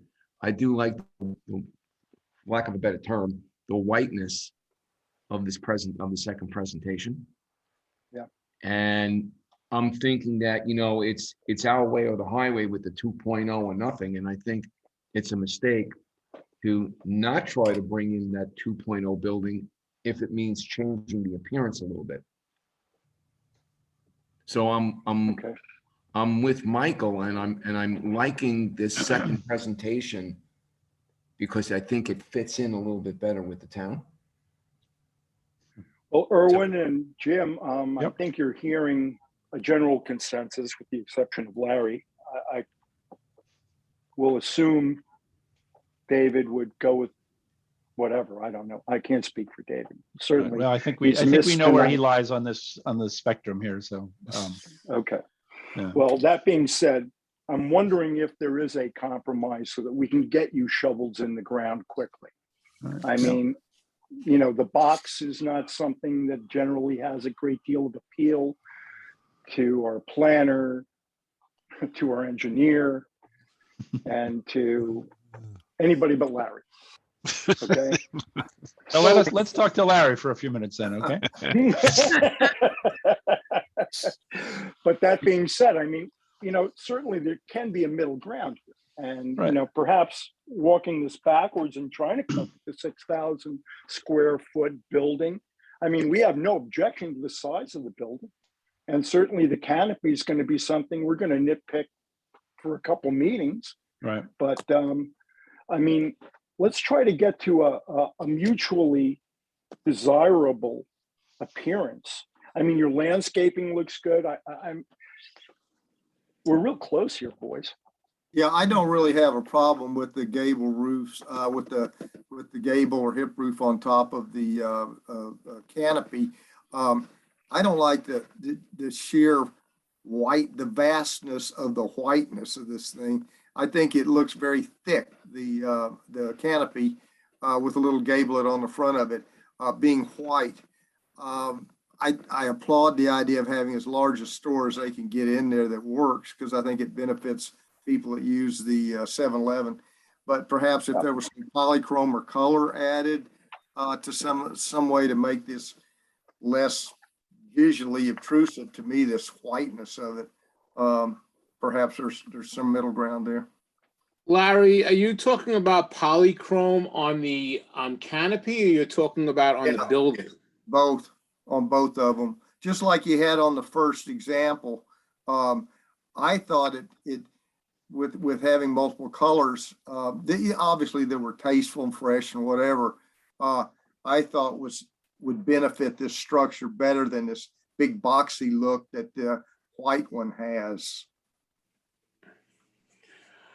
All right, Well, I think we've heard everybody's comments here. Yeah, well, so we got to And, take this back and discuss it, and then I guess if you could put it over to the next meeting in January, we'll come back. I and- need a motion to hold the application over until January 27th. I make a motion. Hey, guys, wait, can you hold on a sec? I just want to ask Jim, you've got a zoning board application going on, and it's really been, I want to try to figure out a way to maybe move that forward a little bit while you're still dealing with the planning board, and just want to throw that out there, because if your client is looking to try to get construction going, you know, we have one meeting a month with the zoning board, two Right. meetings a month with the planning board. So if you miss this month's meeting, you're looking at February, but maybe the first time you can really make a good presentation there. They may not approve the 5,000 square foot building, and then 2.0 is gone anyway. And so, you know, we've been talking about 2.0, 5,000 square foot building with a very big variance. They might not even approve it. So I don't know. I kind of want to just throw it out there, figure out a way to All right, well, let me look at. maybe move this forward a little bit with Let the me look zoning at board. what we filed with the zoning board, and maybe we can, if it's I'm sure it's the bigger building, we can, you know, because obviously if we get a variance for the bigger building, they would give us the variance for the smaller building. Right, Tony, so if you're saying that we could possibly go ahead with the zoning board for a building, let's say up to 5,000 feet, and then if the planning board, when we come and we tweak the design with less than 5,000 feet, at least it's saving us some time and a step to move forward. Is that something we can do? I don't know. I'm throwing it out there because I'm trying to figure out a way to help you get moving a little bit. And I want to have that conversation with Kyle too, because there's a secret component to it. And so we're kind of stuck in this, you know, you want 2.0, but the zoning board may never approve 2.0 anyway. Like you guys run the application. You can ask for whatever you want. So you can ask the zoning board to go forward. You can ask this board to go forward. But then what happens if they say no also? That's right.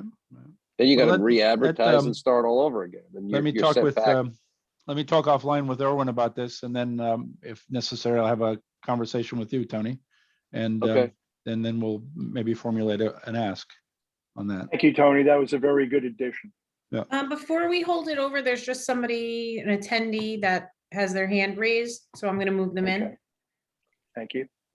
It's Michael Sudano.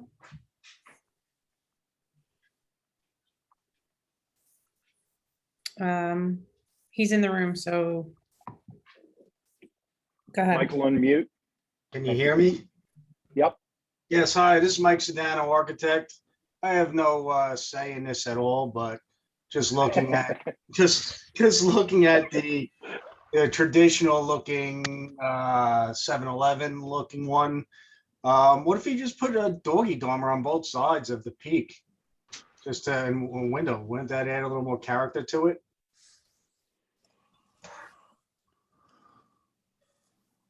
I don't think we're at that point yet, to be frank with you, but I guess we've got to, we certainly acknowledge your suggestion. I thought it was just simple. Kyle, do you have any comment to that?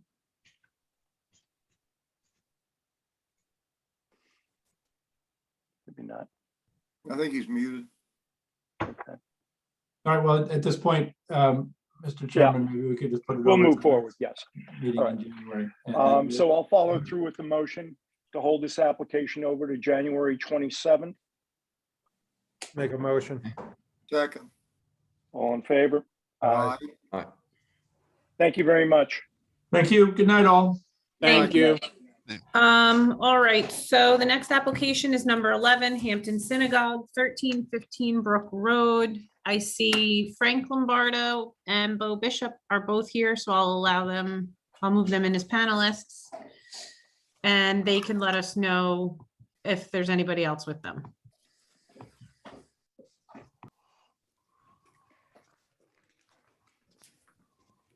Happy New Year, Bo. Happy New Year.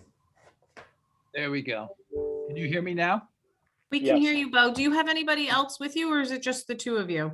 I thought maybe Rabbi Schneier was. No, he couldn't make it. He had difficulty getting on, Bo. Okay. No, I don't. Yeah, I don't see the rabbi in Okay. here. All right, so it's just you two. Okay. Well, Yes. Frank, why don't you deal with Ron's comments? Yeah, well, in the December meeting, we were discussing some of Ron's comments, but we didn't have drawings up on the screen because we received the comments after the submission date. Ron has since, and Ron, correct me if I'm wrong, Ron has since looked over our drawings and gave us new comments on the 10th of January. I was happy to see that most of our comments were addressed except for these 5. I just wanted to update Ron that the inconsistencies that you see between my site plan and John Condon's site plan are being addressed by John, and he will address your comments regarding the stormwater drainage sizes of piping. The concern you had regarding the internal walkway for the children not being seen by vehicles, I think what we're going to do is we're going to lower that landscape. I'll have this submitted for the 27th. We have landscaping, existing hedges that are up there that do indeed shield the children or any pedestrian for that matter from inside the site. So what we'll do is we will trim it down to about 3 to 4 feet high. So Wait, Frank, if you're going to do that, why don't you, and I don't have it in front of me, but maybe if you put that walkway in, put a planter that has in, between the village's sidewalk and this walkway you want to put in a planter of, flowers, perennials, annuals, whatever.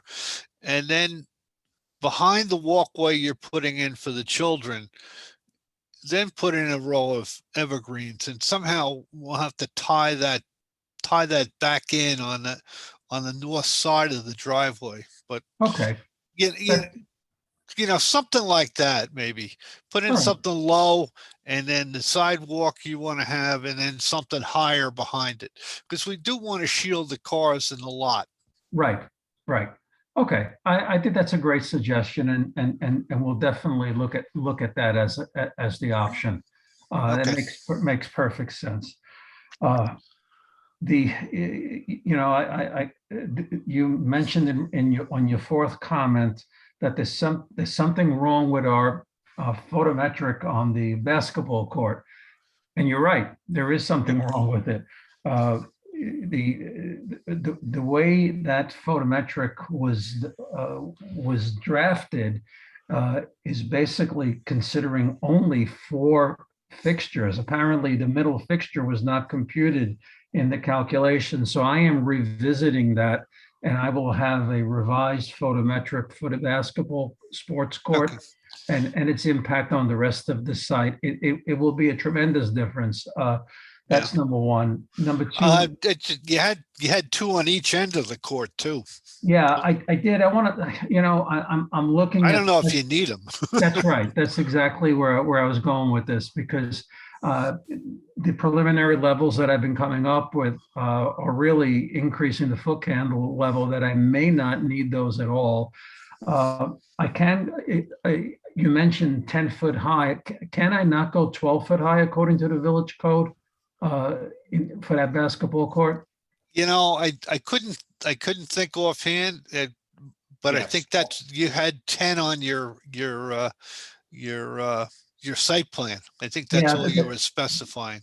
the 10-foot run was anything within 10 foot of a lot line has to be 10 foot high. And Yeah. that's what we were doing. And maybe I made that a generic or typical comment, but if I can go up to 12 foot high on a basketball court, which it does comply with the village code as far as the height, then you won't have any problem with darkness on the backboard because the rim is at 10 foot high and the top of the backboard, even though it's at 13'6", it's not really going to be a problem because there'll be enough illumination from the east and west sides to light that up.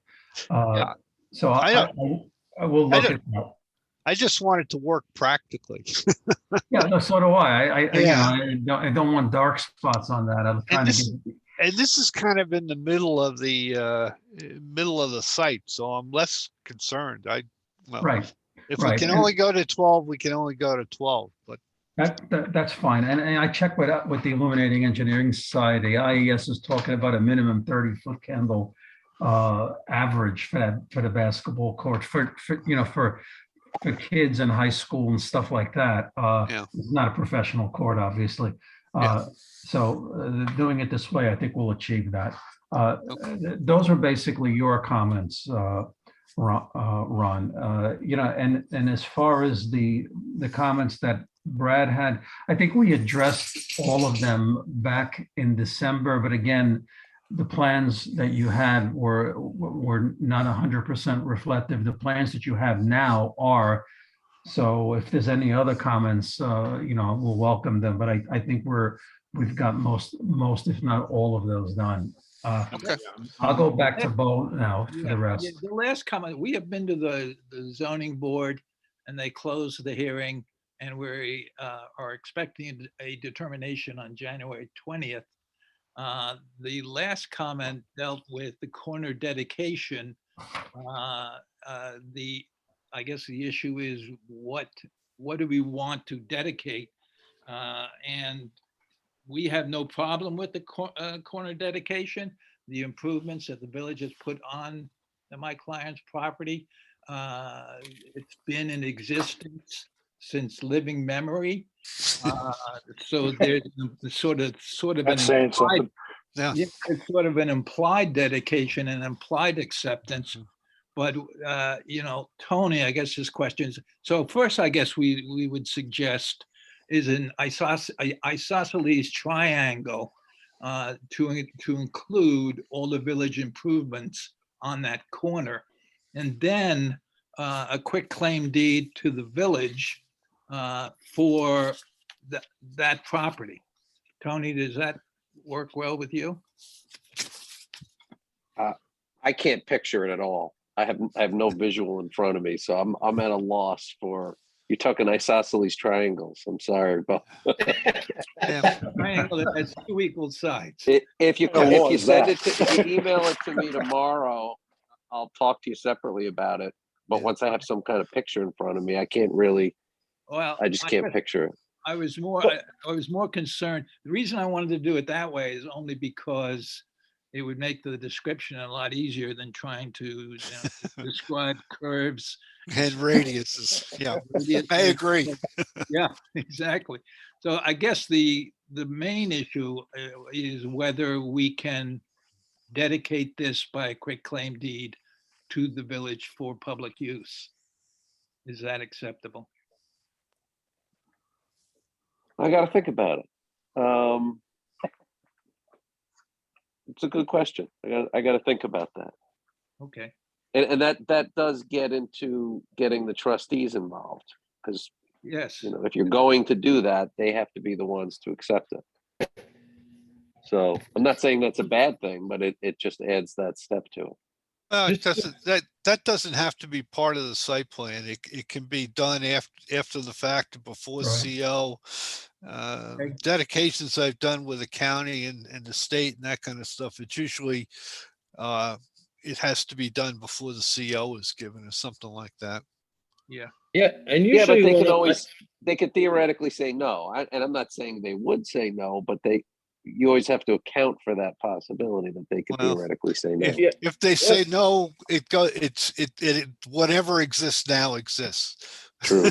Well, yeah, exactly. And the way they do it on any subdivision, it's an offer of dedication. And the note on that is that doesn't ensure that the municipality is going to accept that offer of dedication. Sure. So it's Sure. just an offer of the dedication would be part of the approval of the site plan. It'd be up to the trustees if they want to accept that dedication. Absolutely. Yeah, I have no, as a general sense, I have no problem with that idea. Okay. I just don't know this. I can't And- picture the specifics enough to I mean, I can- opine whether they're going to do it or not. Well, I- They're crazy if they don't. Yeah. And they can have a resolution accepting the quitclaim deed, approving the quitclaim deed. And then we can record it after that. But, you know, this isn't like a subdivision where we're dedicating roads and the village has to take care of the maintenance of the road. I mean, this is, like I said, this has been, I remember it for 60, 65 years ago, these improvements were there. So, like I said, you have sort of an implied offer of dedication and an implied acceptance because we didn't put them there, the village did. Yeah. So, And the village is probably already maintaining that sidewalk They with are, the they snowplow. But does it change? Hey, Bo, does it change the boundaries of the property? Like it would? Yes. I mean, the only thing we would ask in the quitclaim deed is that it be used for public use. That's all. And that they. Well, no, the reason I Oh, ask is I'm sorry. then do you get into a health department issue where you now have a lot that doesn't match up with what the health department considers the property boundaries? Well, that's a good question.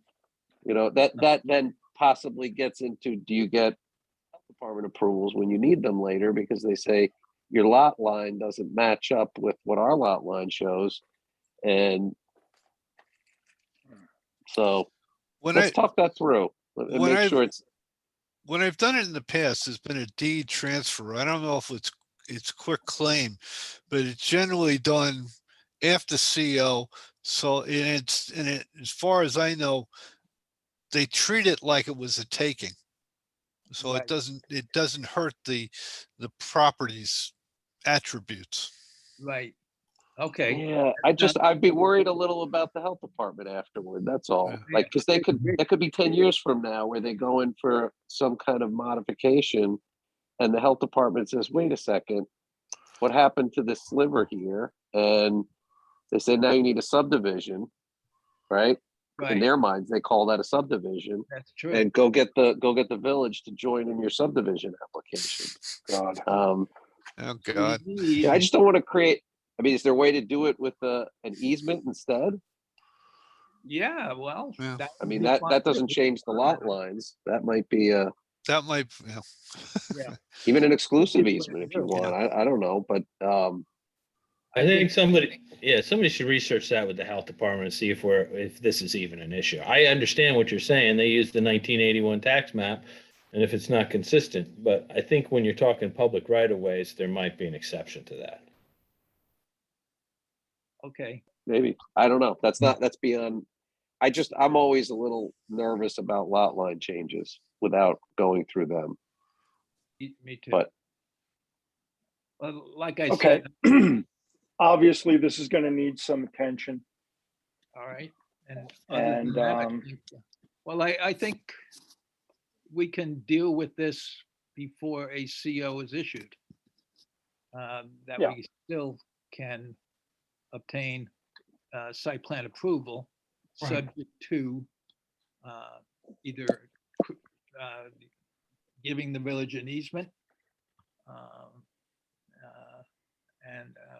but then we're still, then who's maintaining it? If it's an easement, who's maintaining it? Village has Maybe been you- maintaining it for 30 years. No. Yeah, I'm not sure that necessarily has to be a problem. It could even be an exclusive easement, Bo, if Yeah. you want.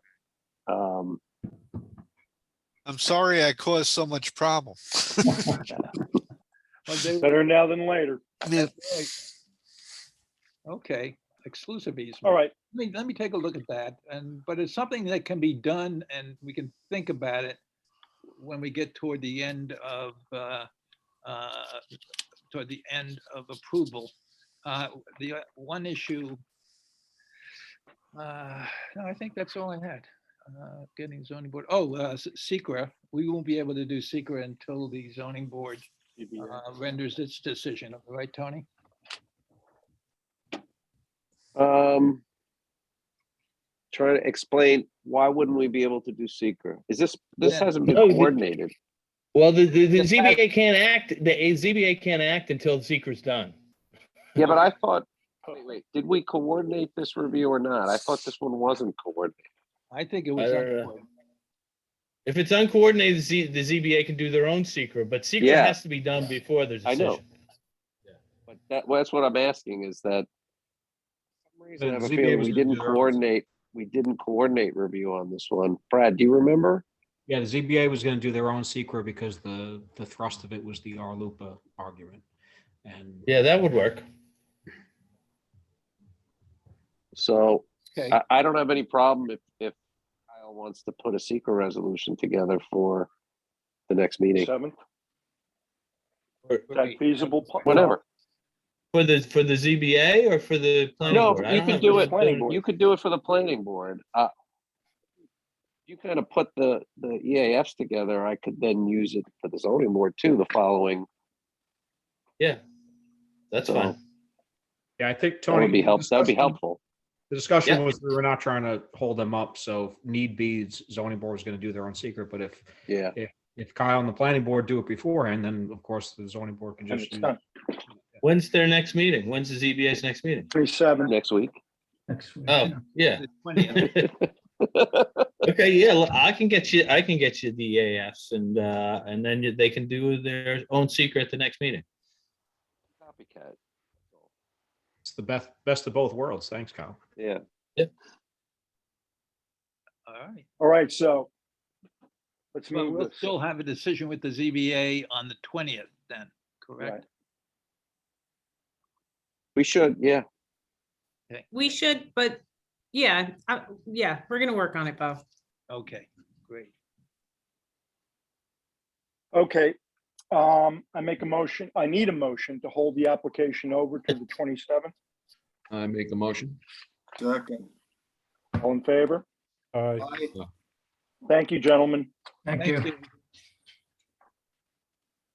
Okay, so our next application is Country Point Beechwood 4460 Depot Road. I will let the applicant in and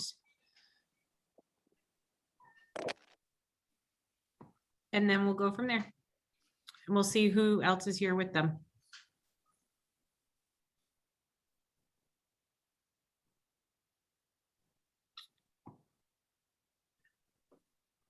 Hi, Vince. Hi, Megan, how are you? Good. So is the only person you have with you Eric Jeter? We have Eric Jeter and maybe William Morrow. Yep, I see him. Okay, I'll move him in. And with me and my. Paulina. It's Michael Dubb and Paulina's with me as well. Okay, Okay, but we're all at one, we're all at this mic right now. okay. So we have all three of you in. William Morrow looks like he's just connecting and you can get started. Thank you. Good evening, Mr. Chairman, members of the board. My name is Vincent Pizzulli with offices at 200 Robbins Lane in Jericho. I want to Happy New Year. Happy New Year to you, Mr. Chairman. Thank you. I'm going to pick up where we left off at the December meeting. All of the final subdivision and SWIP plan changes that were previously requested by Mr. Hill and discussed with the board at our last meeting have been completed.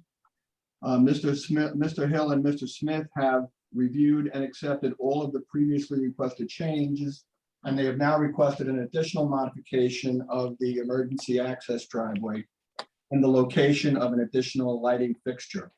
Mr. Hill has also requested a minor reformatting of the SWIP plan and an additional note on the detail plan regarding the lighting plan, power sources, and the cable sizes. I believe Mr. Hammond is also with us, and I believe he may also want additional survey monument locations on the final map, which we spoke about earlier today. We will coordinate and accept all of the changes that we received, the requested changes that were made or received in the last 2 days. And our engineer will revise and resubmit a final revised set of plans next week. We look forward to it. Unless the board has any questions on that aspect, I have nothing to add regarding the final subdivision and SWIP plans. I do believe the final revised plans will be completed and ready for further approval, final approval within 2 weeks. However, based upon my discussions with council, it is my understanding that health department approval is required before the board can grant final subdivision approval.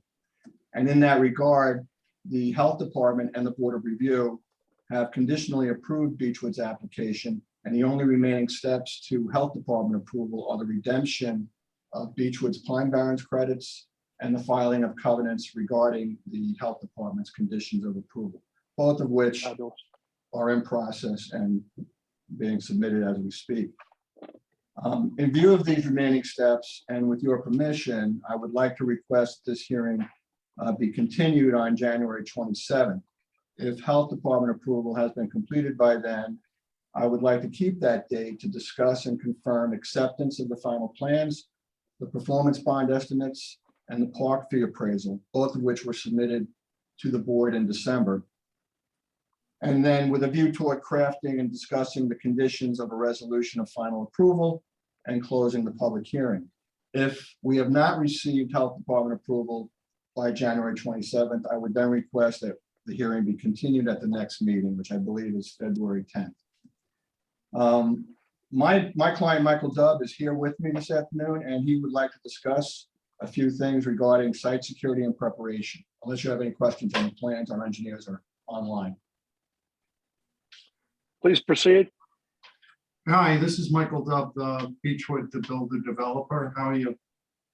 Okay. Excellent. Good.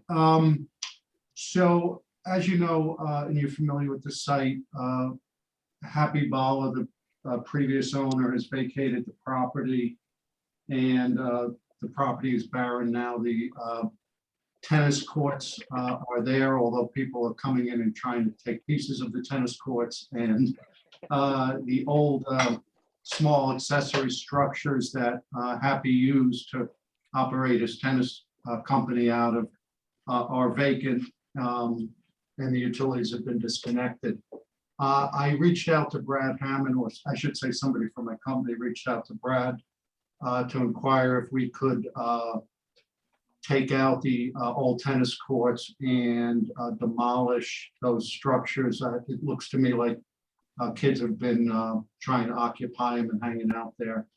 And I certainly don't want anything that would be a nuisance to any of the neighbors.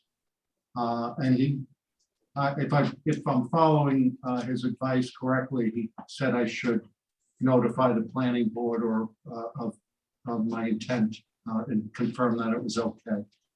I also have a construction trailer that I'd like to drop at the site, not occupy until all approvals are in place. So I just wanted to check with the planning board to see if there were any issues with those requests. And other than that, I have nothing else. If you have any questions you want to ask me, I'm all ears. Brad, do you have any objection to allowing them to proceed?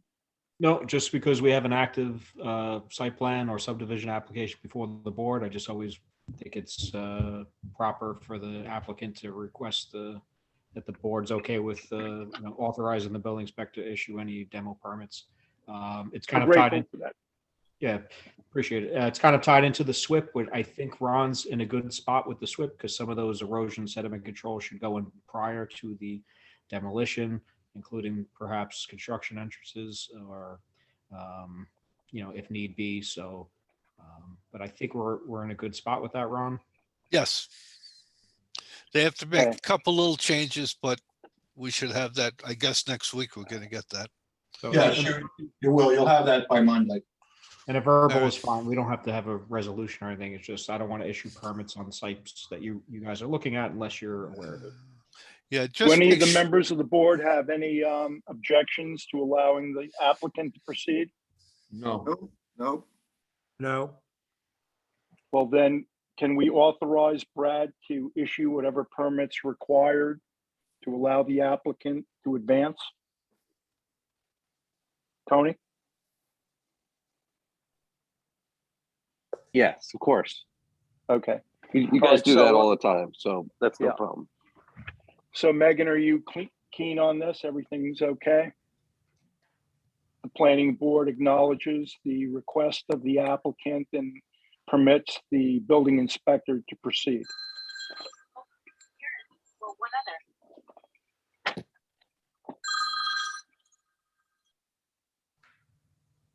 Did somebody make a motion? Well, Brad said he doesn't even need a resolution. Oh, He just okay. wanted to get confirmation. So if you put something in the minutes, I think that's enough, right, Brad? Yeah, absolutely. Appreciate it. Thank you. Okay. All good? Yep. Okay. I make a motion, we hold the application over. I need a motion to hold the application over until the 27th. Make a motion. Second. All in favor? Aye. Thank you. A great application. Thank you very much. Mr. Thank you, Chairman. guys. Happy New Year. Thank you. So the next Hey, application. Wait, can I point out, you didn't check to see if there was anybody in the public who wanted to be heard on Oh, this. You really should nobody do had that their hand before. raised. Okay. Sorry, guys. All right. No, just make a note of that in the Yes. in the minutes. Thank you, Anthony.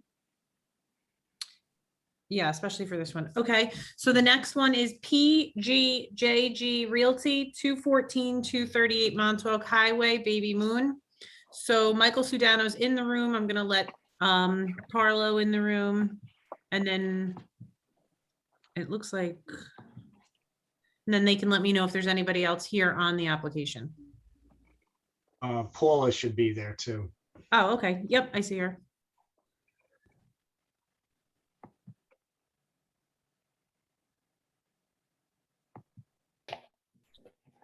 I'm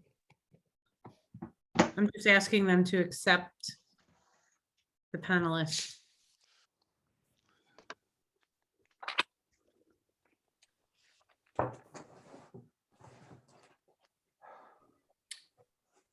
Mike, if you have a way to tell Carlo, I'm sending him the request. He has to accept as panelist. Oh, there Okay, he goes. Okay, he's in. is that it? All right. And I'm doing Paula now also. And you guys can get started. Okay, you ready? Go. Good evening, this is Michael Sedano. I'm the architect for the project. Basically, we're here this evening. My client's looking to relocate indoor seating to the exterior for seasonal use. Probably about 100 seats or so. In doing so, they're going to be closing up, well, putting bollards in where the access is currently, on the right side of the property, facing the street, facing the building, I'm sorry, with bollards to block off that access point. And they're going to put bollards on the back right-hand corner of the building to prevent any cars from going along on the right side also. In doing so, for this outdoor seating area, they're losing 4 spots at that location. And speaking with Brad, we had to restripe the parking lot to conform with what you guys originally approved back in the day, I guess. So I tried redoing the park. I couldn't find exactly what was approved, but I did my best to make it comply with today's standards. So we also are adding an accessible handicap route to the front door. We're putting an ADA handicap ramp in, some additional handicap parking spots, and making it handicap accessible. One of the things, we did lose those 4 spots, but I could add them back in if the board would allow me to have a relaxation on that 24-foot drive. I could add them to the back of the building along the north property line. I could add 3 spots there, and I miscalculated the ones along the side of the building. I have 7 instead of actually 6. So that would be my 4 spots I believe we were losing. So if they would grant me that 12-foot or so drive aisle at that location, that would work. As far as lighting, I think prior, the board was concerned with, they wanted to know what the lighting was in the parking lot. The lighting's to remain. The existing lighting is noted on the site plan. They have lighting along the building, on the building. They have 2 lights, existing light poles on Rogers Avenue entrance. A parking lot, and that's pretty much it. We weren't proposing to add any additional lighting. I believe that is it on my end. If the board has any questions. I think we've got some concerns. You're creating a much increased use on this site. So we've got some questions of the village engineer. Certainly the lighting that's in place, this is the opportunity to bring the lighting that you have there in the conformance with village code. So we're going to insist on that as well. I guess we'll start with Ron. Ron, can you give us some feedback?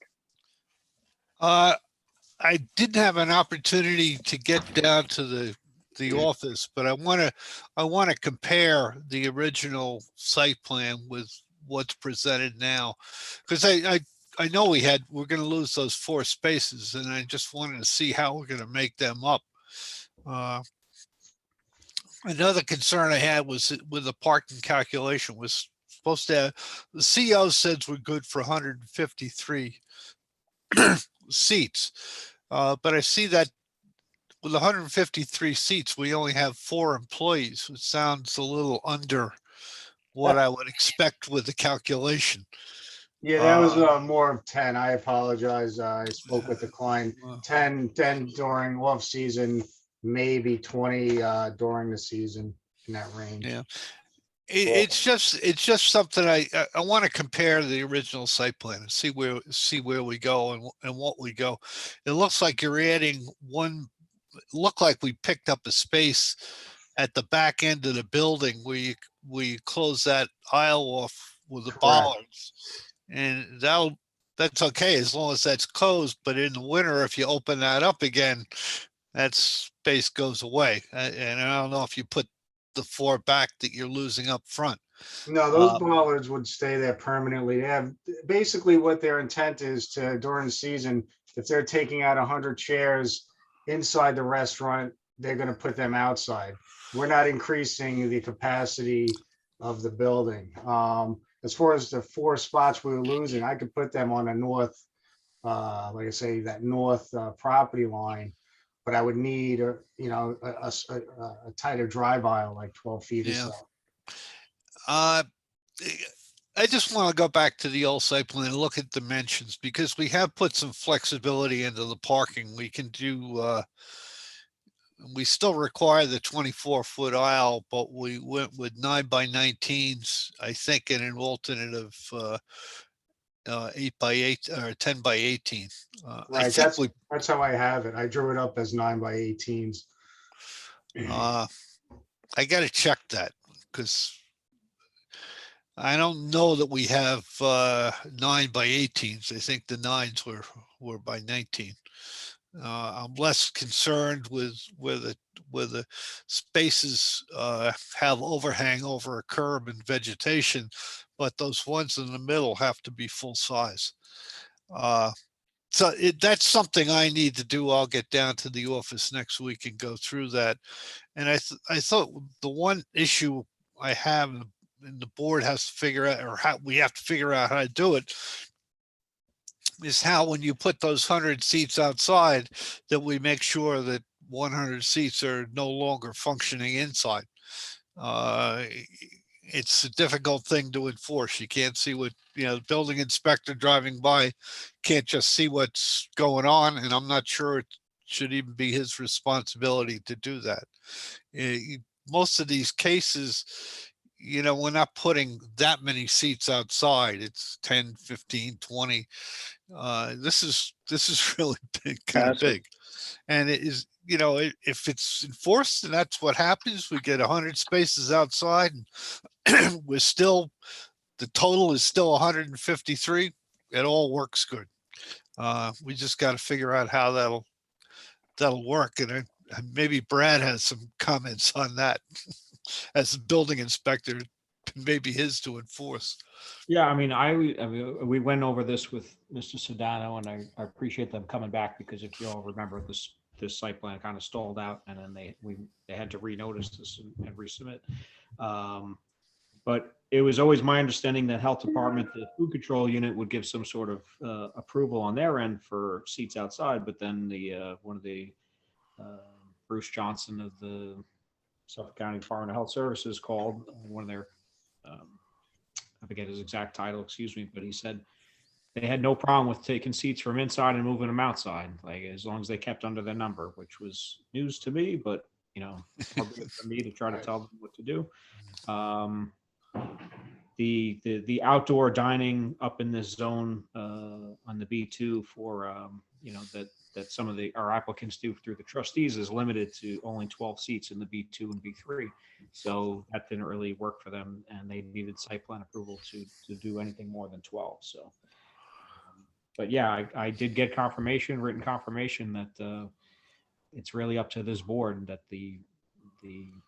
that they need to operate within the scope of their health department permit, which would not be adding seats that they're not allowed to add, but the health department had no. We enforce that. Yeah, but it's not just about health department. I understand the flow, but it's also about parking. So if they keep, if what they're saying is they're only going to have 53 seats in the summer inside the restaurant, how do we know that that's actually happening? Because of the parking. It sounds like the parking, he just said in the summertime, he's got 20 employees. Now we're at 71 spaces. And according to his plan, he's only got 55. The client Right? corrected me on that. She said that 10 people maybe park there, most of them carpool or ride bikes. I know, but our code is our code, and it's 1 per employee. So, even if it's 10, you're still shy some parking spaces. And then my question about the bollards. The bollards, both on Montauk Highway and the rear, are going to remain there permanently? Yes, they have no intent to ever open that up to driving anymore, the parking or anything. Why wouldn't we just close the curb Fire cut? issue? We Why should. wouldn't We should close. We could We close should the close curb them cut. up. Yeah. Close the curb cut. Because they're finding since COVID that everyone likes the idea of eating outdoors. And so they're finding that most patrons like to be outside, not inside on nice days. So I think that's great, but I think you should close the curb cut and then take up the asphalt and plant some, for the benefit of the environment, for the, plant this out so you have some, instead of just doing the box planters that you're showing, they're actually, create an outdoor, an outdoor patio space. I think it's a great idea. But just to put tables in the middle of what was a parking lot, I don't think that's optimal for the operation of the restaurant or, for the village. I agree. The county would love it if you close that. Yeah. They're still separate parcels. I mean, I don't know how that works for the county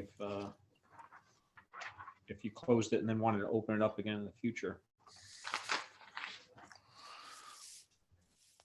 Well, that's the idea of the permanent balusters. Are they permanent or not?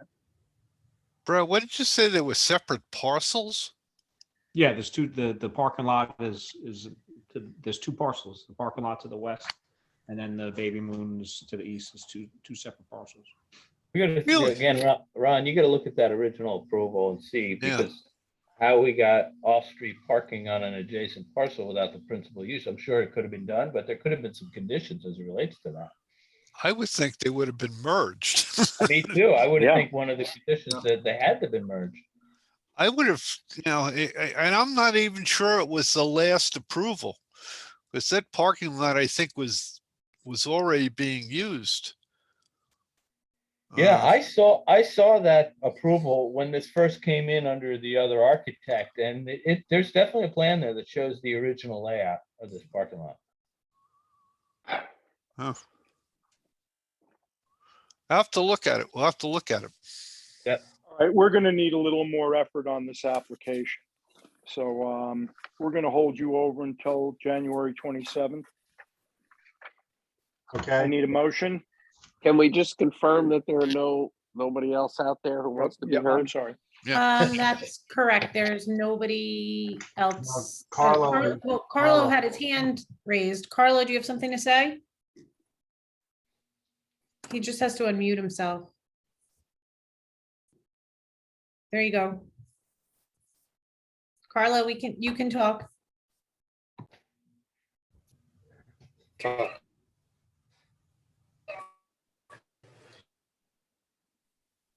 Yes. All right, we're probably having some difficulties with this. Hello.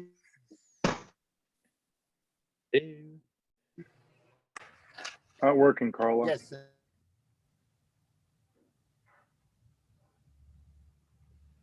All right. Hi, Megan. Carlo, can you hear us?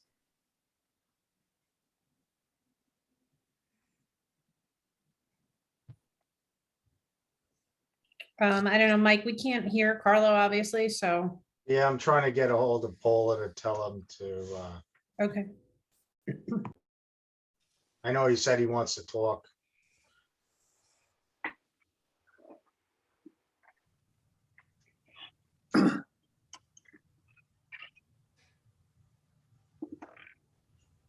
Yes, I want to.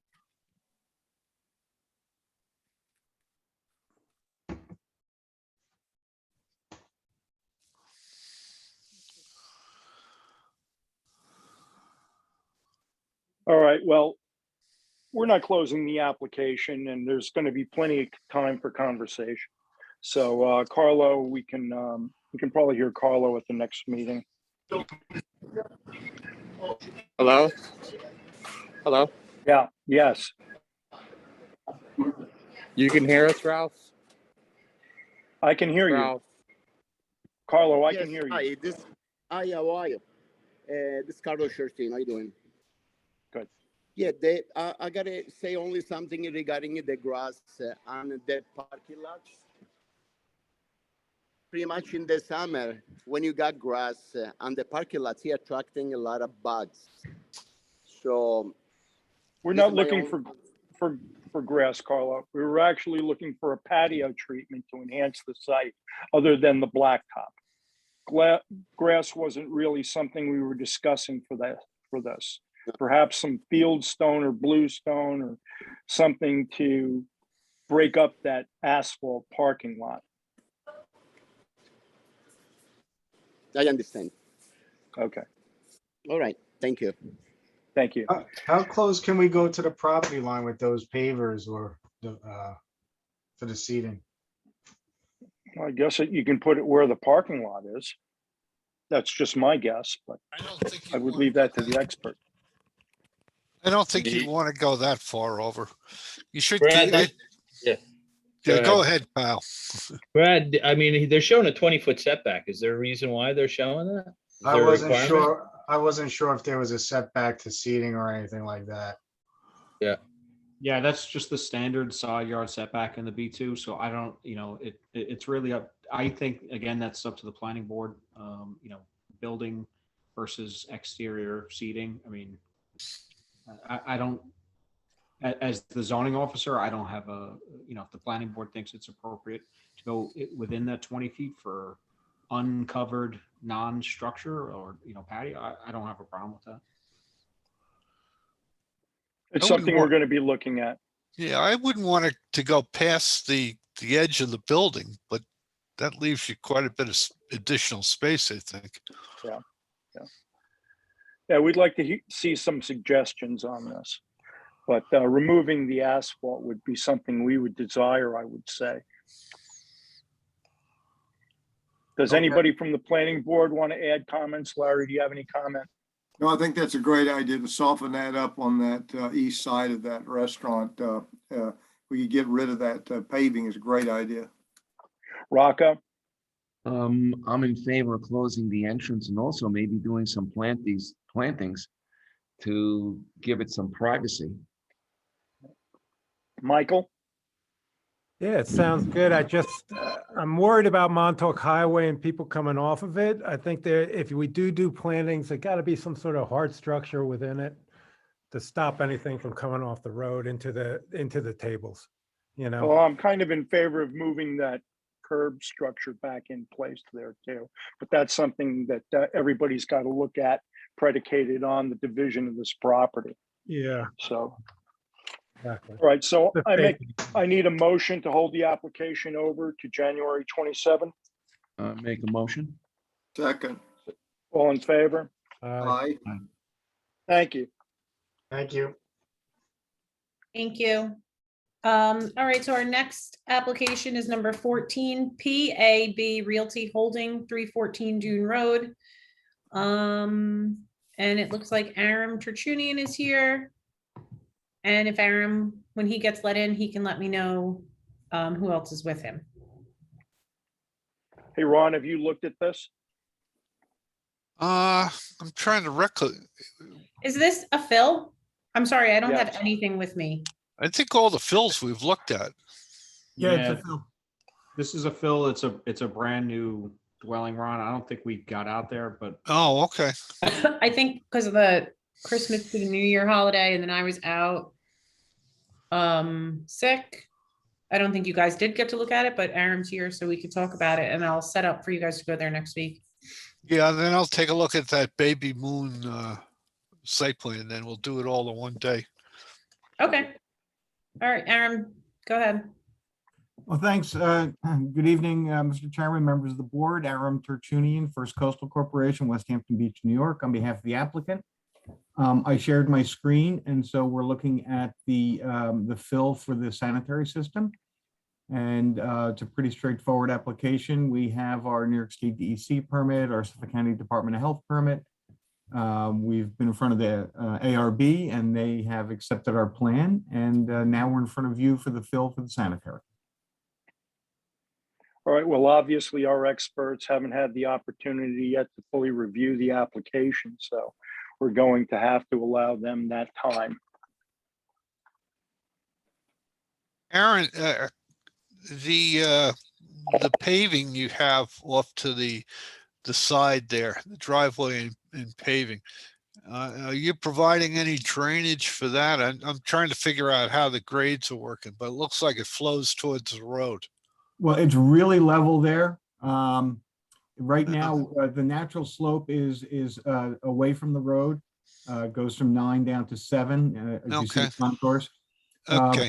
But it's going to be level and it's going to be pervious. So really don't have any drainage in that area. And there's a strong curb in front on the road, so that's, you know, a really good separation. Are you putting in what kind of apron? Are you putting in an apron? We don't have an apron in. No. All right. What I'm just afraid of is the water. Well, if it's draining away from the road, it's not going to cause us any problems. Exactly. Yeah, I don't think there's anything big here. I'd be concerned about where that water's going, though. Like I said, it's not a problem for the village. Yeah. No, I don't think it's a problem for the village. And if it, you know, and we are, you know, we have a pervious gravel driveway surface. And it's not that big an area, so I don't expect it to generate a ton of water, but I'll look at it. If you have a suggestion, let me know. Now, is the house going to be raised on piles, or is it? It's going to be on. No, it's actually going to be poured concrete because we're in an A zone. Okay. All right, so Ron, you'll take some time, review the application. I think if you have the capacity to be in acquiescence to Aram's request, you may want to give Anthony a call and maybe we can have a resolution for the 27th if that's possible. Oh, I think we should be able to. If we go out next week, you know, Brad usually sends out a memo after we go out, and Megan writes up the resolution. Okay, well, I don't see any obstacles here. We can write a Anybody resolution. does anybody have any comments? No, Make a there's motion. nobody from the audience. I need a motion to hold the application over to the 27th. I make a motion. Second. All in favor? Aye. Thank you. Hey, Thank you, thanks Aaron. very much. Happy and, New Year. Happy New Year. And Ron, if you know, or Brad, you want to give me a shout when you're going out? If I'm around, I'll join you. Sounds good. Thanks. Okay. All right. Thank you. Thanks, Aram. All right, so the next one is 71 Sunset, Justin's Chop Shop. We have Jody Giglio. So I will let Jody in. We have Justin himself. I'll let him in, and his architect Val Pompeo. And then they can let me know if there's anybody else in, because there's a few people in the audience. It looks like everybody's in. We just need them to unmute themselves and go ahead. Good evening, everyone. Jody Giglio. Happy New Year to you all. So Happy New Year, I'm Jody. here tonight on behalf of Justin DeMarco for Justin's Chop Shop, which is seeking to get into the vacant bank building on 71 Sunset Avenue. So we needed a modification of the site plan to convert the bank to the butcher grocery use. And then hear any comments that you have. So as you can see by the site plan, we proposed a handicap walk ramp that will go around the building to the front. He's basically transferring the same uses from the existing Justin's Chop Shop over to here. And we are available for any questions that you may have. Have you seen the comments provided by, I think, Ron, did you provide them or did Brad provide them? I provided some. I don't know if Brad threw any more in. No, I didn't. Okay, have you seen Ron's comments yet? Yes, I have. So I'd be happy to address them one by one. As far as the lighting in the parking lot and the height of the poles, we were hoping that the planning board would grant relaxation for the height. The height and the light, how bright it was due to the bank and the ATM location. So now that there is no longer an ATM location, we were proposing to change the fixtures to downward facing with a much dimmer light. I think it was a 2700. Let me see what he had put in here. That we would put before the board and let you review it for the luminance. Well, we're gonna want, since we are doing a revision of the site plan, we're gonna want the site to conform to village code. Okay. And then as far as the drainage on Sunset Avenue, we were hoping to clean out the drains and then see if there was going to be any more flooding. We don't know when the last time those drains were cleaned out. Probably There is never. no, Yeah. there No. isn't actually any proposed major improvements as far as site work at this time. He's moving the use over that he has currently at Justin's Chop Shop, which is currently under the supervision of Ag and Markets, not Suffolk County Department of Health Services, because less than 50% of the food is actually, made on the premises. So if he were to make it more than 50% of the sales, then he would have to go to Suffolk County Department of Health Services food unit for a grease trap. So he was just looking to get in there, make some renovations as you see fit, and then occupy the space as soon as possible.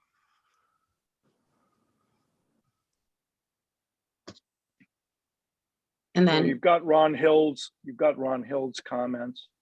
I would expect that Brad would have some comments at some time in the not too distant future.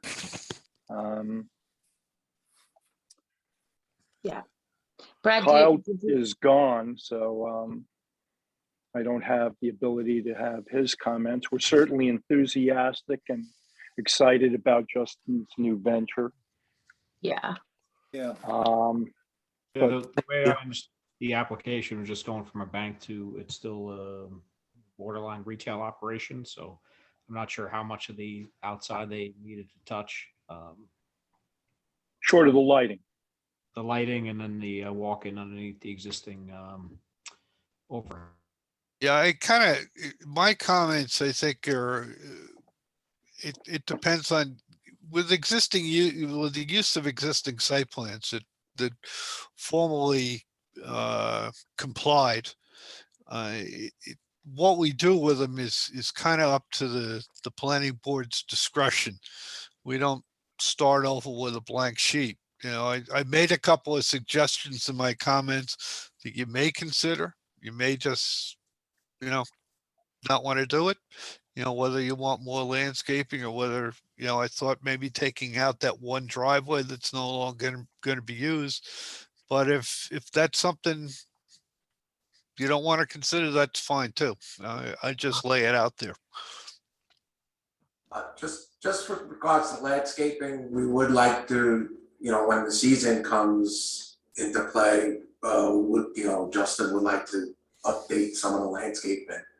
We would. I'm assuming everyone knows that, Marcus Stinchie's involved as ownership, partial ownership of the building. So we would work together with Marcus in, dressing up the site with some additional vegetation around the front porch area and possibly some other areas. Yeah, and just so we've had good success. Yeah. Just so the board's aware as well, is when Marcus and his partner bought the building, they pulled out a lot of the scrubby vegetation with plans to put in new vegetation. And even though that could have been viewed as requiring site plan approval, I kind of gave him leeway since he does such a good job with those things. But the last 2 years have been pretty squirrely with the pandemic and everything. So I think he does. Well, we certainly would expect that he would do the same quality of work that he's historically done in this village and that we all appreciate. So I think we have to stand on that. He owes us some vegetation on the site because we let him get away with pulling stuff out a couple of years ago. Well, I'm sure he's enthusiastic about being an owner of this property, I'm sure, and he'll do what he feels fit. And I think we can rely on him. Yes, and of course. We don't want to leave it the way it is either, so we want to dress it up a little. Absolutely. And of course, we would screen the dumpster location so that nobody would see that from the road. Well, Anthony, how should we be proceeding on this? Well, before we close anything out, I do think one of the neighbors is here, so Oh, good. Yeah, we'll give you an opportunity to speak in a little bit, okay? Let me just ask the question, because I wasn't able to get my file. Is there a code compliant lighting plan with the package?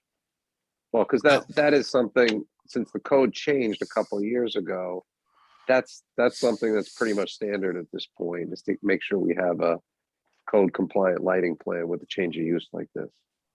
Absolutely, we will get that to you. Thank you. So If that could be a condition. It can't close without the lighting plan. Absolutely. So, a lighting cut with that, replacing the existing fixtures on the building, and the cut shows the throw on the lighting. Well, we're going to need a complete but we need a plan code that compliant. conforms to code. It's a requirement Yeah, that so we every will- application have a lighting plan. Sure. Right, and as I've done in the past with Brad, when you have approved other applications for me, it was a condition of approval. We would submit the exact fixtures and make sure that they were all dark sky compliant, and then seek Brad's opinion as to whether or not we had to come back to the planning board or whether he had jurisdiction to approve the lighting. No, making that doesn't sure- work. No. That No? doesn't work anymore. It's a requirement of the site plan that you have to have a lighting plan. It's not an option. It can't be done after the fact. Okay. Does anybody, let's call on the audience. Ralph? Okay, hi guys. This is Gino. I'm the neighbor on the west side of the property, Hanson Place.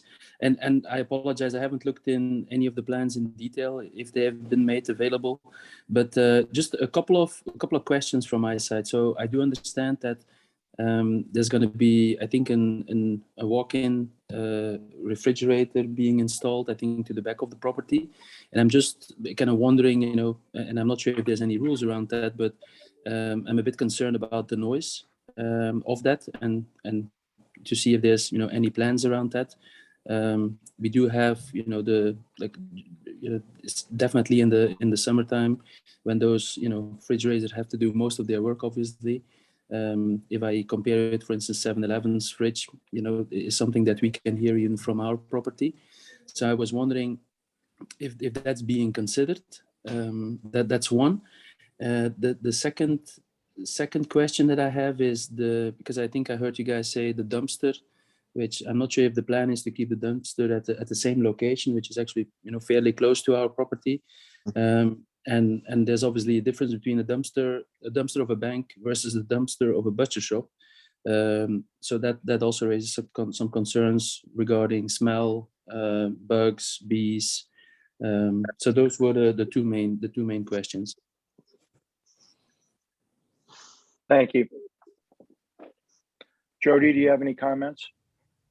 Yeah, so the dumpster was planning to stay in the same location, and we can definitely get a schedule as to how often that dumpster would be emptied out. And then as far as the condensers outside of the walk-in box, those can be covered with louvers for ventilation and mitigate the noise, but we can definitely get the noise from that condenser to the property line and make sure that it's within the village code. Jody, if I can make a comment? Sure. The actual condensers that are going to be used to run our walk-in box are basically silent. They don't really have a sound that you would particularly be used to from, say, like the 7-Eleven's walk-in box. The only real sound that comes out of my condensers are inside, which are from the blowers. So the concern of the rear neighbor, obviously, we want to keep everybody in mind, and we will do our best, obviously. But with that being said, the condensers on the walk-in box are basically silent. So if that makes him feel a little better, I can even have him come to my store if you want to listen to him. Thank you, Justin. That was very helpful. Let me ask, are those the condensers that are going to be on the south side of the building, or are they on the box itself? Val, that's your department, I think. They'll be based, typically now they're on the top of the box, but being that, you know, we're trying to camouflage the box so it really looks like part of the building, we don't have the room to put them back on top, so we wanted to put them and screen them against the building. But again, as Justin said, you really, if you stand outside or walk-in box now, you don't even know that they're on. Yeah. No, my point was that moves them further away from the house. That was my point. They're somewhat. It'll be easier to shield than if they do create noise, it would be easier to shield them over there. And also with the dumpster, if I may add to that also, I do multiple pickups. As far as like waste product and byproduct from the store, the neighbor is correct. Obviously, we are food, but we don't have that much of basically waste that would really generate significant smells that you would think of what a butcher shop would have. And we do maintenance the box. I have it swapped out several times a season because we have had neighbors, you know, at my current location, although we had multiple dumpsters because of the seafood market, the Bun and Burger, and you know, Sushi One. So myself, I made sure that we were always kind of up to par the best that we could. So if that also makes any comfort for the resident behind the bank. What about moving the dumpster in closer to the building, like alongside the cold box? You know, in that area that's already paved. That's fine. Honestly, you know, if that's up to that, I guess that would be sort of a call. If you're okay with us moving it there, we have no yeah, I would prefer it. I'd rather not have to go all the way there. I would prefer it not to be there, but I didn't want to make any changes to make this as easy as possible. But I would prefer it closer to the building. To my mind, it's a better place. It gets it away from the neighbor. It's on an area that's kind of already paved and easy access for a truck. I and agree. it's closer to you, and it's almost totally shielded.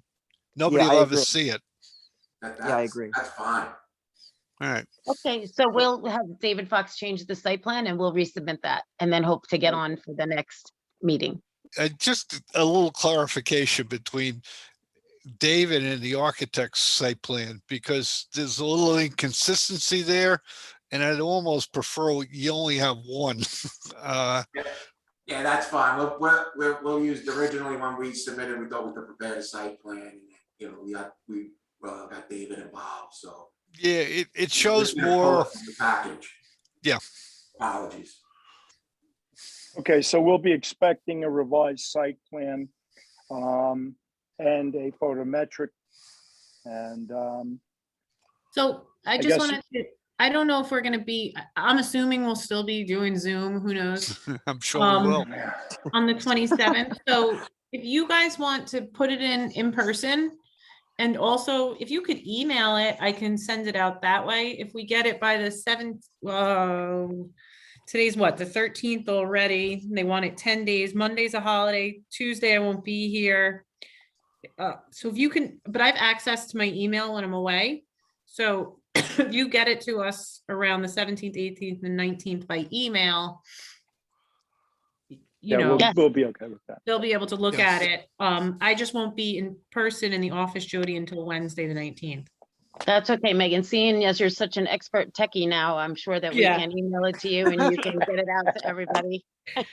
I will be skiing, but I will be happy to send it out by email if I don't have service. Okay. All right, so that's fine. Thank you, guys. Thank All you. right, so- So as far as Yeah. the pole height, did you want us to propose when we give you the photogenic that we have the pole height reduced? Yes, Okay, yes. You need to comply with the current village code. Thank you. Unfortunately, you're probably going to have to put in more shorter poles. It's not going to be easy. I know. I know. All right. Hey, Um, I just maybe one more comment. This is the neighbor again, and just so I'm happy that we were able to discuss this and kind of run over our concerns and questions. And I think Justin, from our perspective, we do welcome a good butcher shop next to our door. So I cannot wait. I appreciate that. We'll treat you well. Don't worry. If we keep the drive-through, I can shoot the sandwiches over to your house. Yeah, all right then. Don't put them in the dumpster. Just give them to us. No, No problem. All right then. I need a motion to hold the application over to the 27th.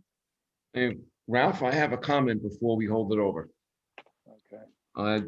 I'd like to see a rendering from Hanson Place side of the property, because I'm not sure that I'm a fan of the way the coverage on this walk-in box looks, and I don't think it's accents the building at all, from what I can see. And I've got this rendering in my hands right now, and I'd like to see I what do it too. looks like from the 7-Eleven side. But I think something's got to be done with this. I'm not liking it at all. And I don't know if you've had a chance to take a look at this. I've got it in my hand too. All right. I Now, think we I need to think see it's- what it looks like from Hanson Place. All right, and it doesn't fit the character of the building. And it's right on the corner. We can get you a new rendering and hope and try and screen that. Well, it's this whole presentation of how you've got this freezer box camouflaged. I don't buy it. And I'm speaking for my own, we haven't discussed it as a group, but this doesn't work for me. Okay, so do you have any recommendations of what you'd like to see? We'd be happy to- As far as what my aesthetics are, all I'm going to say to you is I'd like to see it fit the character of the building. This does not. Okay, That's my comment.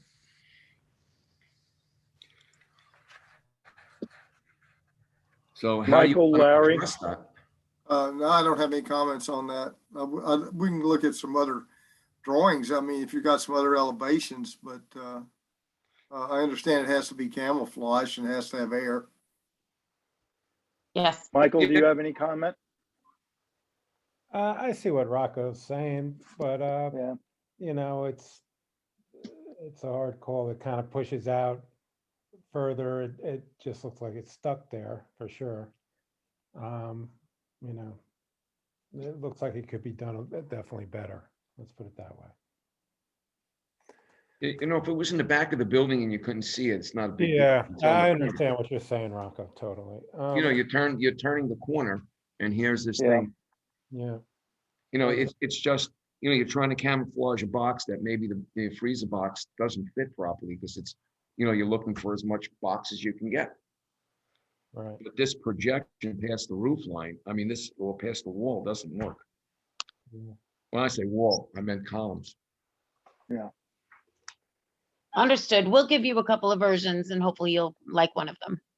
You know, Okay, maybe that's even white, fair. you know, making that thing white and, you know, everything blending into the columns, you know, you're kind of accenting it with the red, trying to show the grip, you know?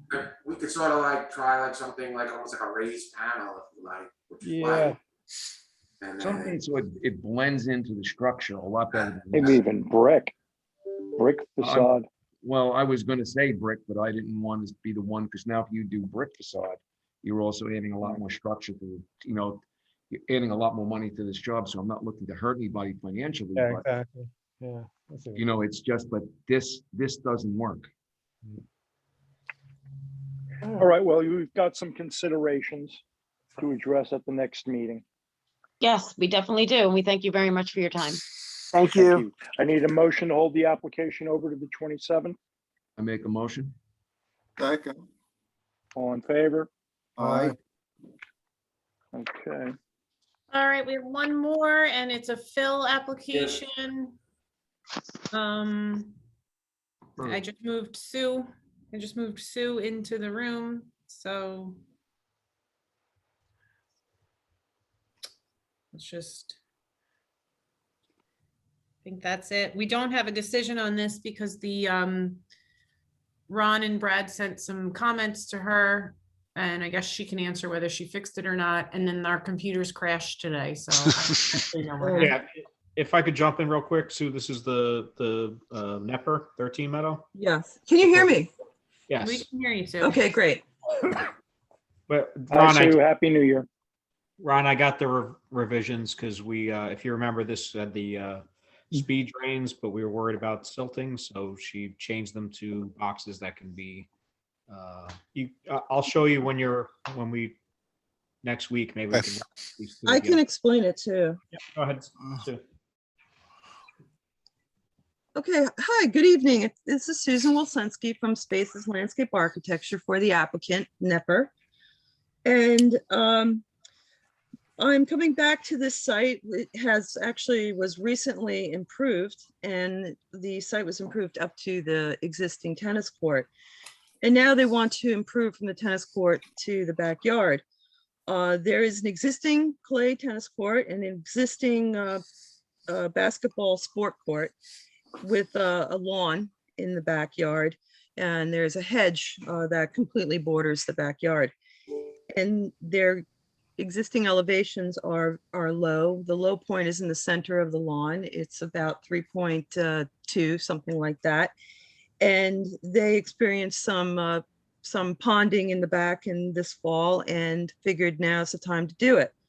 So the only thing we're doing really is just raising everything up about a foot or under that. But the important thing that we're doing is improving the drainage. So really what we're doing is putting the standard leaching, gravel leaching field in the back so that the water can go in and raise it up as high as we can to collect the water. And so it's really quite simple what we're doing back there. And Ron, to address what your concerns were for the lawn drains, we have 4 lawn drains and they're connected to a pervious pipe throughout the gravel. And the lawn drains are 12 inch by 12 inch. And I've shown an NDS catch basin so it has literally has a filter that that you can open up the drain, empty it if it fills up with any Yeah. type of any silting. So Okay. we did address that, yes. All right, we just wanted to protect the drain we were putting, the French drain we're putting in from silting. And we usually wrap those things to protect them, and this is a little different. Don't want it to clog up. Oh, well, yeah, and I thank you. That's a good idea with the drains to put a silt protector in there. Yeah. But the whole the whole leaching field will be encased in filter fabric. Yeah, So no okay. sediment comes in. All right, that should work. Okay. So then, Ron, you'll examine the next, I guess, rendition from Susan? Yeah, well, if she put those in as we suggested, we could probably just, well, we'll go Yeah, it's over it. very simple. Brad. It's very simple. But I'm sure we And- can do a resolution for the Okay. next time. Is that okay with you, Megan? Yeah, that's fine. We could do one. Okay, good. All right, Susan, thank you very much for your good effort as always. Thank you so much. Have a good night, everyone. I make a Thanks, motion, we Thanks. hold this application over in anticipation of decision on the 27th. Second. All in favor? Aye. Aye. I make a motion, we, Wait, hold Go on one ahead. sec. Jerry Peering's here. I don't know why, but Jerry, you want to speak? Our chairman from the ZBA. Hi, Jerry. Jerry? Maybe he's not here. okay. I Jerry, make a motion, we close the meeting. I don't know. Are you, Second. Jerry, are you here? No? Okay. All right, so we have a motion by Ralph to close and Second. Rocco second. Second. It's 8:06. All right, everybody, night. have a good night. Thank you. Good night. Aye. Bye, Sue. Thanks. It's over already?